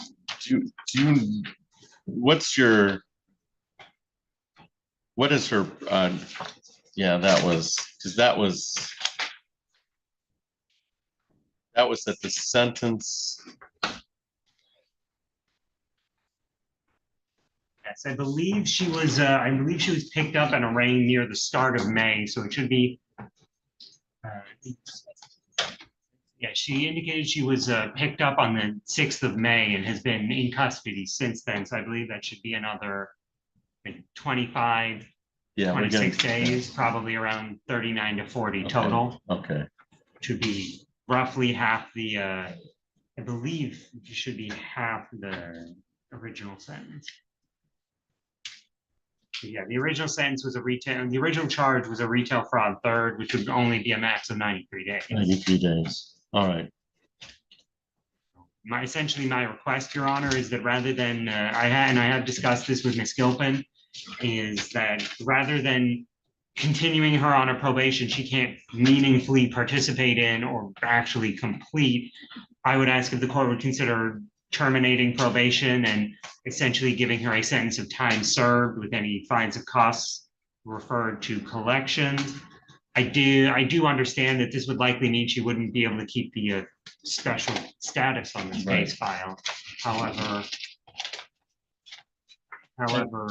she is willing to accept that, Your Honor. All right. So is it a Killebrew time served, or is it just a recommendation of time served? How? It's just a recommendation to Okay. time served, All Your right. Honor. So the allegation, she'll plead the allegation, and then we'll go towards the sentencing on the probation violation. Is that a fair statement, Mr. Harris? Yes, Your Honor. All right. All right. So do you understand, Ms. Gilpin, you have the right to a hearing in this matter? That's what we're here for. That we would have a hearing, we'd come and we'd see, what you've done on probation and what you haven't done on probation. Your attorney is Mr. James Harris. He'd be present cross-examining witnesses or contest any charges brought against you by the people of the state of Michigan. It's my understanding it's going to be your wish to waive your right to a hearing and plead guilty to the allegations in the petition. And those allegations, for our purposes, I want to make sure we're working from the same playbook. Are those, does it fail to appear? I believe, Your Honor, the violation, yes, was failing to check in with probation or appear at probation to review her orders. All right. And that was kind of probation's angle was, well, let's just do this over again. Let's just start it again. And we'll put you on probation. We never had a real probation on this. But it's my understanding that you've got some other cases pending. So is it your wish today to plead guilty to the probation violation of essentially it's an absconding, not being available for probation? Okay. I need to raise your right hand as best you can. Do you solemnly swear affirm to tell the truth, the whole truth, and nothing but the truth under penalty of perjury? Yes. All right. It is alleged that you failed to appear for at least one arraignment and for probation. For any discussion concerning that, and you had I understand you had a lot of court dates. So, but it was issued. So this is a fail to appear on. Been filed while November 4th of 2024. That was the original arraignment for the sentencing, and then that was almost 2 years ago. Did you fail to appear for any discussion concerning your probation 2 years ago? Yes. Okay. And therefore you weren't able to follow up on your probation with the probation officer concerning any type of being enrolled and being placed on probation. Is that correct? All right. Anything towards a factual basis for the probation violation, Ms. Fortuna Gill? No, Your Honor. Mr. Harris. Nothing from the defense, Your Honor.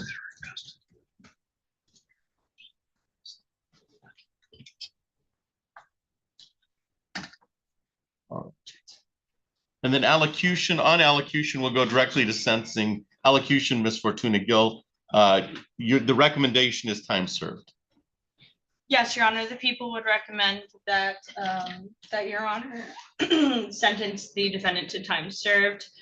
Of course, I have not had the opportunity to speak with Mr. Sumter about this, otherwise I would share his thoughts on it as well. Yeah, Mr. Harris, and I think there were some pending matters, but none of the one you're talking to concerning the felony matters that were ongoing. But of course, that was 2 years ago.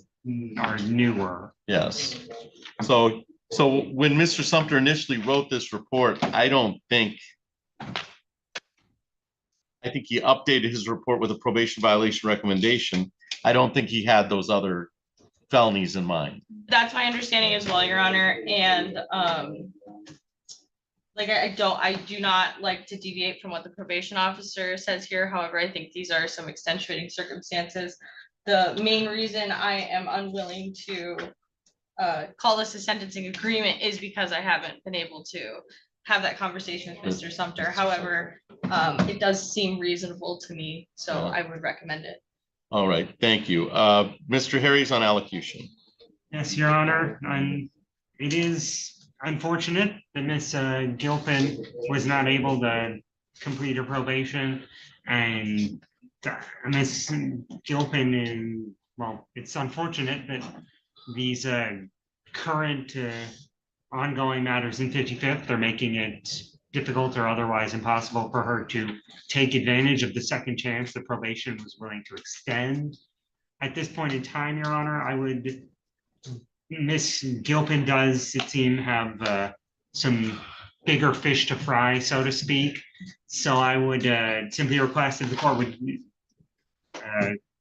follow the agreement of the parties, follow the request of the parties, and have her sentenced to time served at this time, so that this case can be resolved and clean up Ms. Gilpin's matters, so that once the new matters are resolved, she'll have a clean ledger, so to speak. Regarding any fines and costs, Your Honor, I would simply request that those be referred to collections upon her release. She's got a balance. Yes, I would ask if the court would consider waiving or otherwise removing any probation oversight fees for probation she hasn't actively been a part of. Right. Otherwise, I would simply request any fines and costs be referred to collections upon her release. All right, thank you. Ms. Gilpin, is there anything you'd like to say before the court passes sentence? All right. All right, well, Ms. Gilpin, a couple of years ago, you might have been a prime candidate for probation, but as of now, probation's not for you here. And I think Mr. Sumter wrote this indicating I'll give her, this is like a second chance. And then there's been these new files that have been picked up. And so I tend to agree with Mr. Harris. I tend to agree with Mr. Harris that that this is the smallest on your plate. You've got other things that are important on your plate. Mostly is cleaning up the other files on some level. And you've got historically big cash bonds on both of them. Okay, so I'm going to say that your probation is terminated.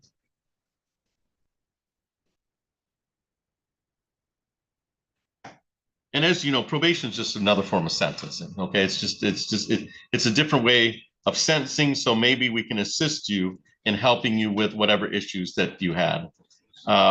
You've got other ways to do this, okay? Because you picked up a couple more charges. So I'm terminating your probation. I'm going to follow the recommendation of time served, and that is not light because I think it comes down to what is 14 plus what? I believe 14 plus 25, Yeah. 26 would be about 39, 40 days. 40 days. Yeah, so I mean.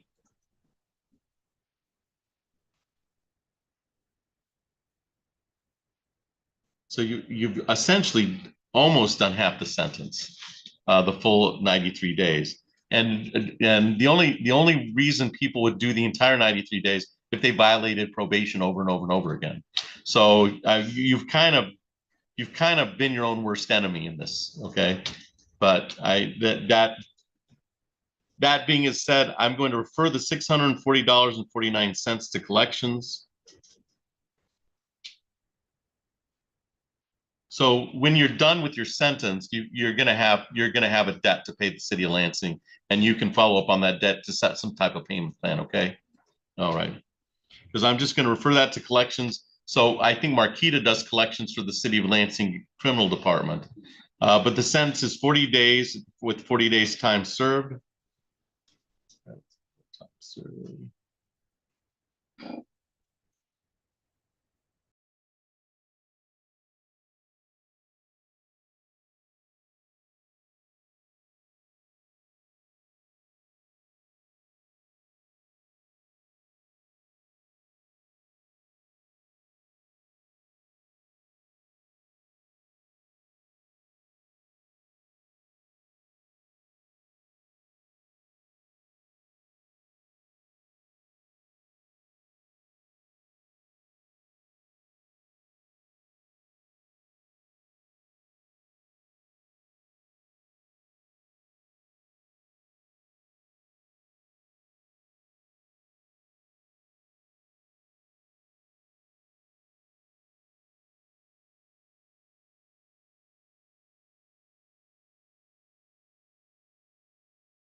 I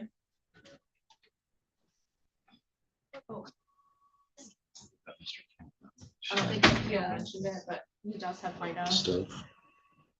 You terminated his probation. Yes, I revoked that. Okay, thank you. Yeah. I'm gonna throw that with my head then. Do you know what you're doing now? I stand, but I don't want to. Yeah. Crossing Ts. No, it's a good idea. All right. Thank you, Thank you, Judge. Ms. Bates. Appreciate it. Mr. Henderson is back in the courtroom if we want to handle his arraignment. All right. Oh, I think that Mr. Smith needs to speak with Mr. King. Does he need to speak with Mr. Anderson? We can do Mr. This is Mr. King, this is Mr. Henderson, Henderson. yeah. So we can do Mr. Henderson. Yes. And Mr. King will talk to Mr. Smith.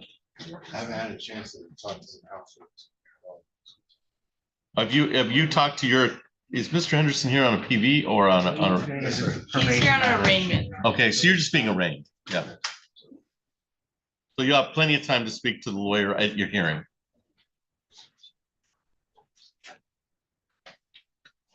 All right, so we're on the record in docket 25-00541.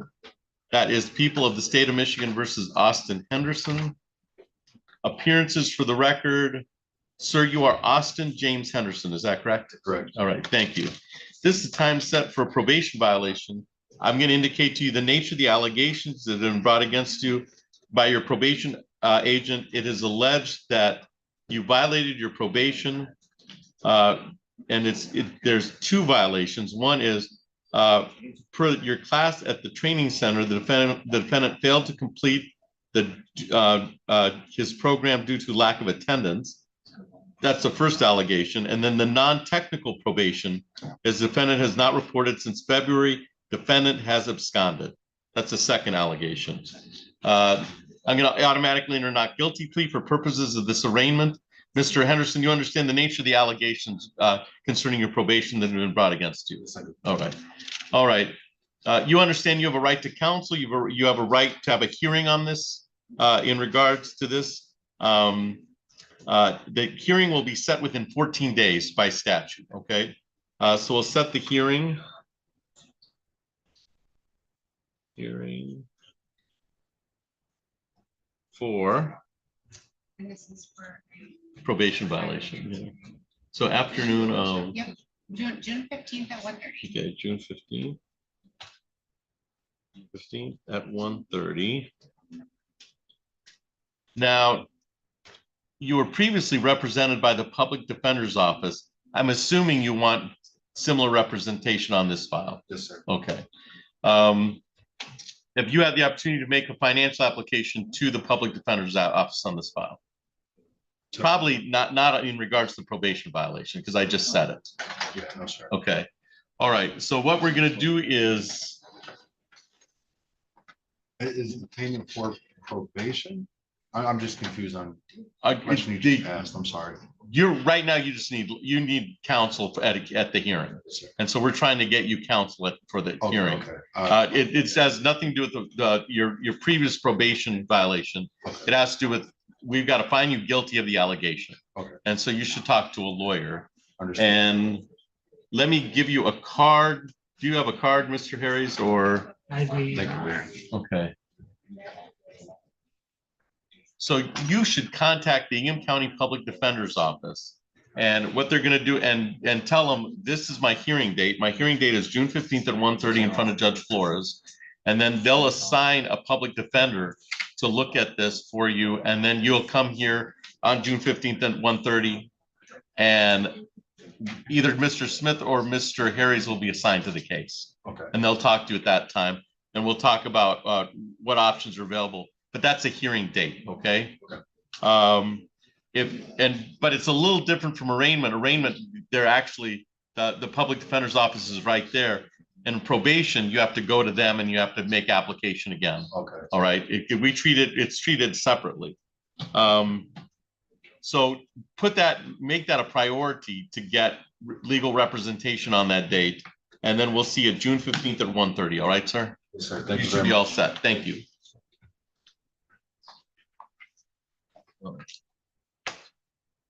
We are ready on Mr. Gonzalez.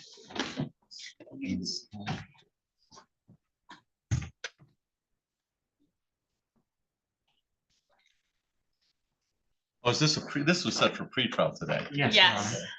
All right, so we're on the record in docket 26-01376. That is People of the State of Michigan versus Aiden Gonzalez. Appearances for the record, Ms. Fortuna Gill. Haley Fortuna Gill on behalf of the people. Mr. Harris. Assistant Public Defender James Harris here on behalf of Mr. Edon Gonzalez, who is standing to my right. Mr. Gonzalez, if you can please state your first and last name for the record. Oh, Don Gonzalez. Gonzalez, all right. And you can hear me all right? Yes. Okay. This is the time set for a pretrial in the matter. Ms. Fortuna Gill, how are we proceeding? Yes, Your Honor, at this time, we are requesting a final pretrial date. That is correct, Your Honor. So set for final pretrial for at least 2 weeks, if not further out. But we need at least 2 weeks for any subpoenas to go out for the final pretrial, or you can go out. Yeah.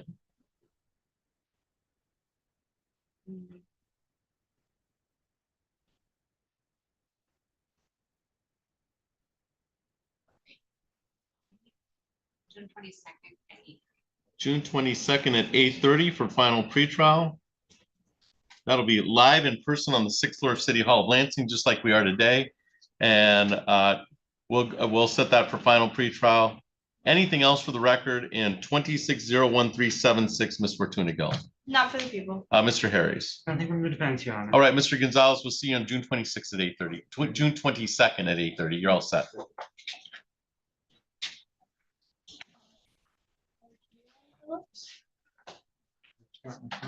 Phillips, I think it's a failure to appear.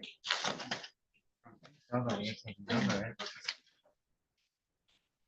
it just says Jared Austin. He must not have anybody. That's a probation violation here. Yeah, he must not have, Your Honor, I see there's a case I might be covering for Ms. Donnelly tomorrow for a town of Wanda, what is set for review. I wanted to ask what that might be a review for. What is that? Probably a forensic review. It's, no, it's is this tomorrow will be a city day. Is this Yeah. ending in 796? Yep. It's, so it's for parole or probation, they're meeting with. They just had to have something on our docket to be able to make sure that they're here. Okay, so. It's not, you're nothing not gonna needs be in to here. Yes. Nothing in here. Right. This is why I made myself a sticky note. This is good We have 2 information. Sticky notes like that. We are ready on King. All right.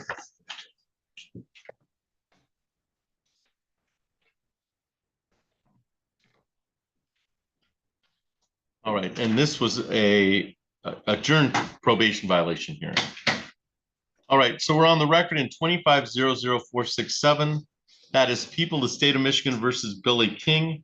Appearances for the record, Ms. Fortuna Gill. Haley Fortuna Gill on behalf of the people. Mr. Smith. Tyler A. Smith from the Office of the Public Defender here in Ingham County. I do appear on behalf of Mr. King, who's standing to my right. If you state your name for the record, sir. Billy Bernard, Billy Bernard King Jr. All right, thank you, sir. This is the time set for a probation violation hearing. It was previously set on May 11th, and then we adjourned it to this date. Ms. Fortuna Gill, how are we proceeding? Your Honor, it's my understanding that the defendant wishes to plead guilty to the violations. I would defer to defense counsel. All right, is that a fair statement, Mr. Smith? That is correct, Your Honor. My only, I guess, observations would be with regard to the appropriate sentence. All right. All right, so let's find the. Let me make sure I've got that we're all working from the same allegations.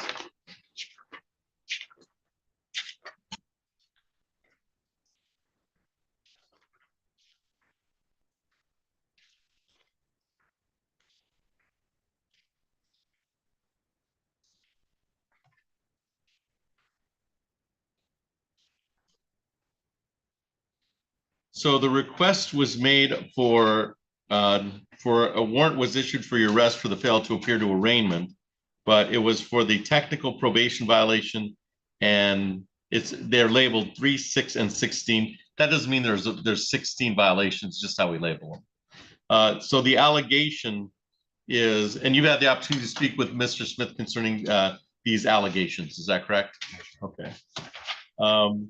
then allegations been made by your probation officer that you technically violated your probation by failing to report on February 19th, 2026 at 1:30 in person. Did you fail to report on February 19th at 1:30 in person?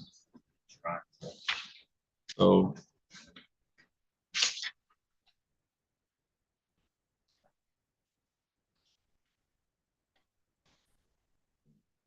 all right. There was no payments made on the balance of $625. Did you fail to make any payments towards that balance of $625?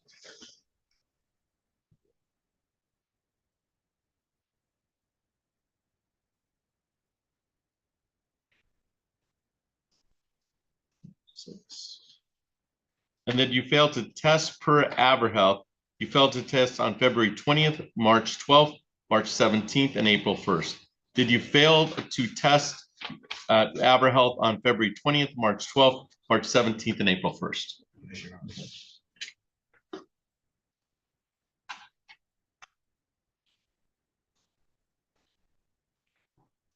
What the violation 16?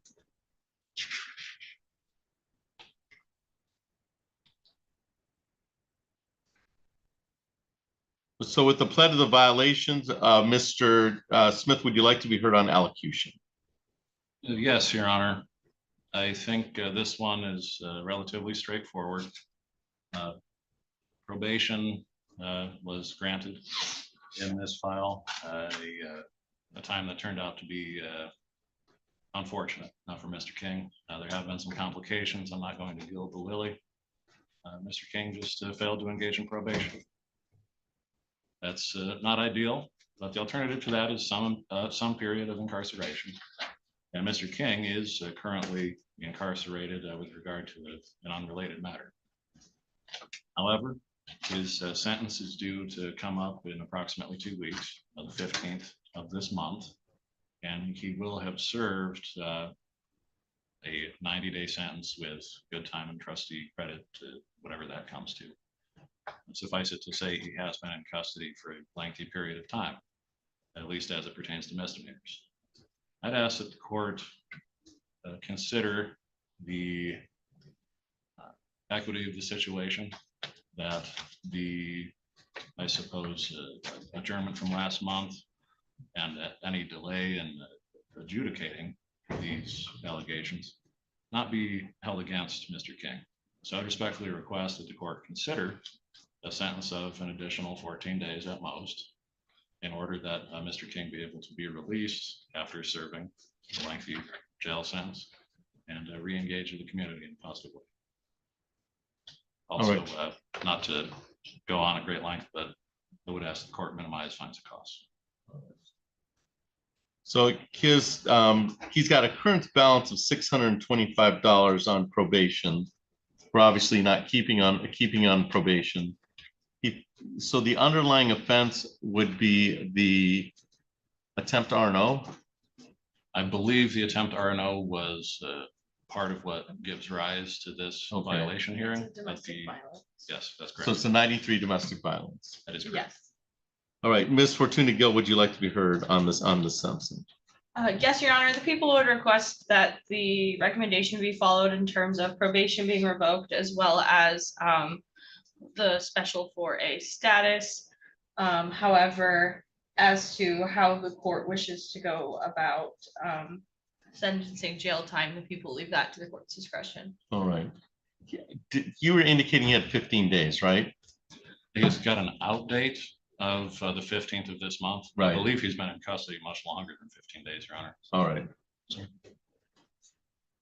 All right. So with that understanding, he'll have 30 days.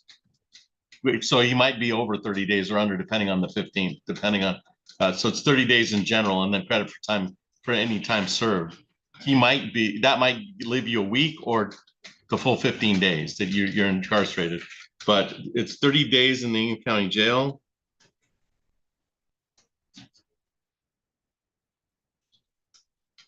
And then I know he has, and then any credit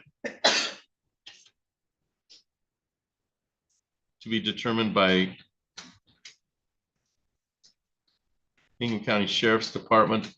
But the way I read it, you've got 15 more days that you're on this current charge. And that's, you've already got time in. So you're at least, you may be out on this file before your 15 days are up. Okay.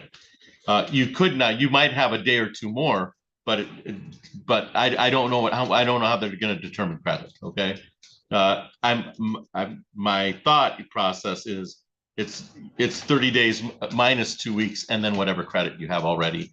And that's got to be pretty close, I would think. I think that's fair to say. Yeah. All right.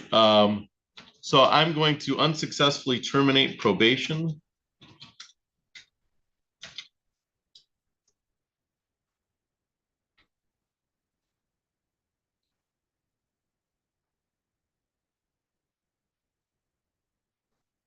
Well, we'll have all fines, and that $625 is referred to collections.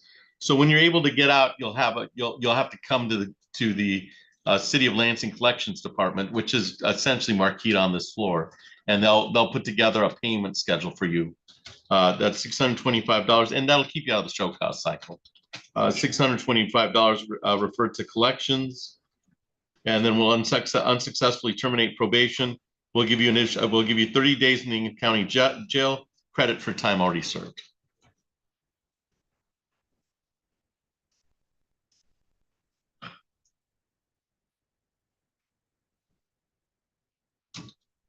All right, anything else for the record in 2500467, Ms. Fortuna Gill? Not for the people. Mr. Smith? No, Your Honor, thank you. All right, Mr. King, you're all set. Thank you for your appearance today. All right, real quick, Mr.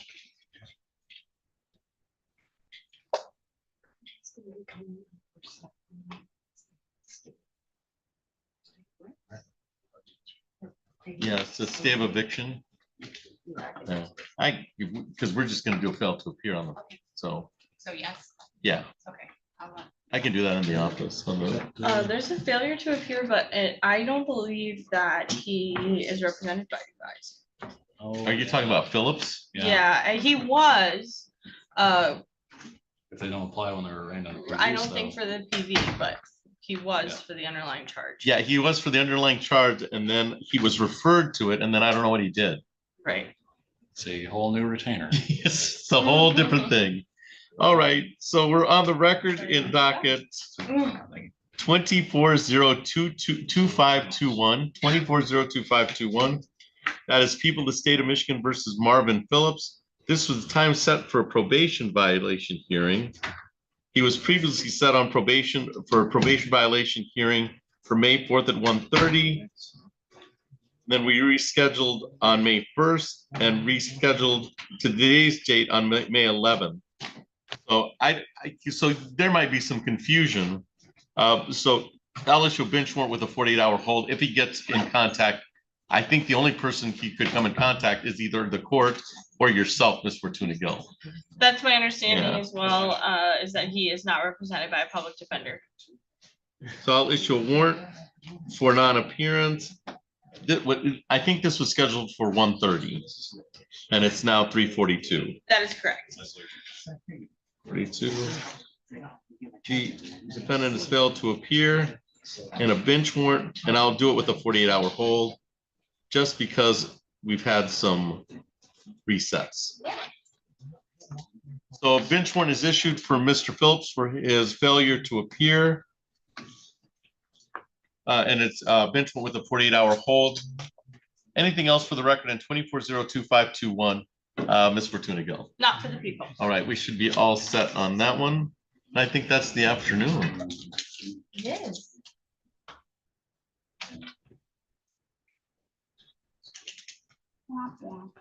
Yeah. What's that sad trombone sound? I don't get it. Do you have the eviction? Do you have, is that the eviction? Yeah. Yeah, let's take a look at it. Thank you, Mr. Smith, Mr. Harris. Congratulations, really. And not. Thank you. See you guys either later this Motion week as, if you're around or Carly, otherwise. so she's on break. Okay. Months from now. Watching it until. Until you got called in. Yeah. You're in the wrong place at the wrong time. Pretty much. April rent was paid on April Fair enough, 1st thank at you. 9:44 per the conditional decision. On April 22nd, Kinnan Point reached out to me as balance was going to be paid. I was confused as the condition was filed back in March. But, wow, that's a lot written. I was trying to read it while I was sitting back. I letter spent Wait, proper. who's This- that one? This is Davis Chikila. Oh, no.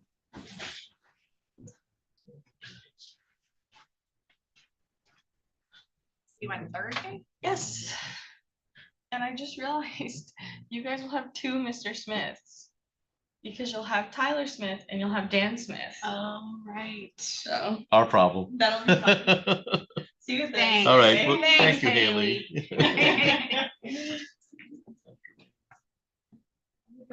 Just on the backside of that paper.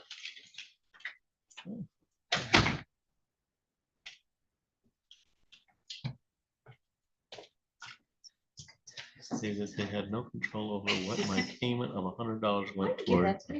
I had to come up with 1,000 in May rent. I only get paid. Remember the paper So I that paid $250. The time I was trying was all called paid $300. Tried to get help with paying rent, but it was denied multiple times and was put to a tight with money and my child ending up. Thanks for help and understand that I followed agreement in court and now I'm being put on the time to vacate me and my 5-month-old baby. Right. Agreement. Attorney for payment of pursuant to These are yours. agree that she could pay all the past 2 months of April 30th. She all had to pay her April rent. Oh, just to be. Now has now jeopardized this.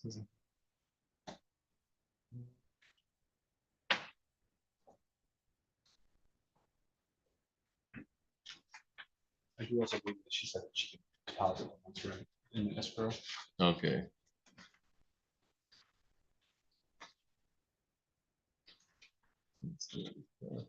That's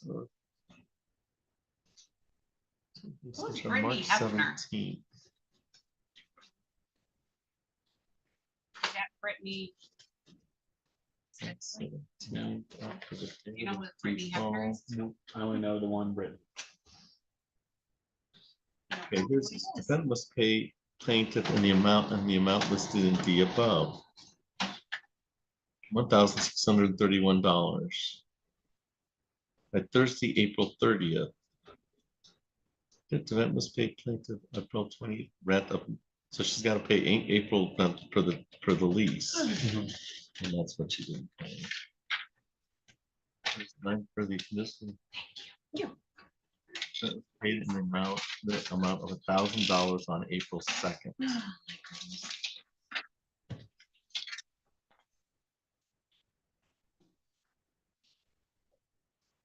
And then point reached out to me and asked how the remaining balance is going to be paid.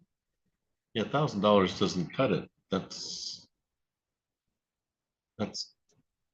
600 light on the total balance. And then she still got April. I guess that would take care of April's rent.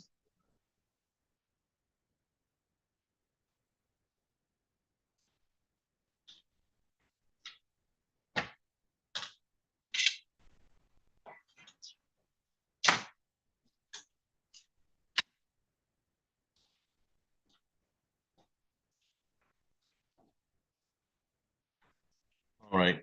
I'm going to stay the eviction, but she's going to have to do her. That's fine. Yeah. Okay. 1 month rent has been deposited. All right. Yeah, so the eviction is granted. She has to deposit her 1 month rent. 6/1. Yeah, I know. I know, it's weird. I can't believe it. I know. It was like February last week, I swear. Me too. You should be all set. All right, thank you. All right. had a job in GM. And mind you, they've known about this jury trial since April. So. That was convenient. They wanted to get it adjourned. And Judge was like, no. No. And then Judge asked her, are you gonna come back? When I release you, let you go? You know, and have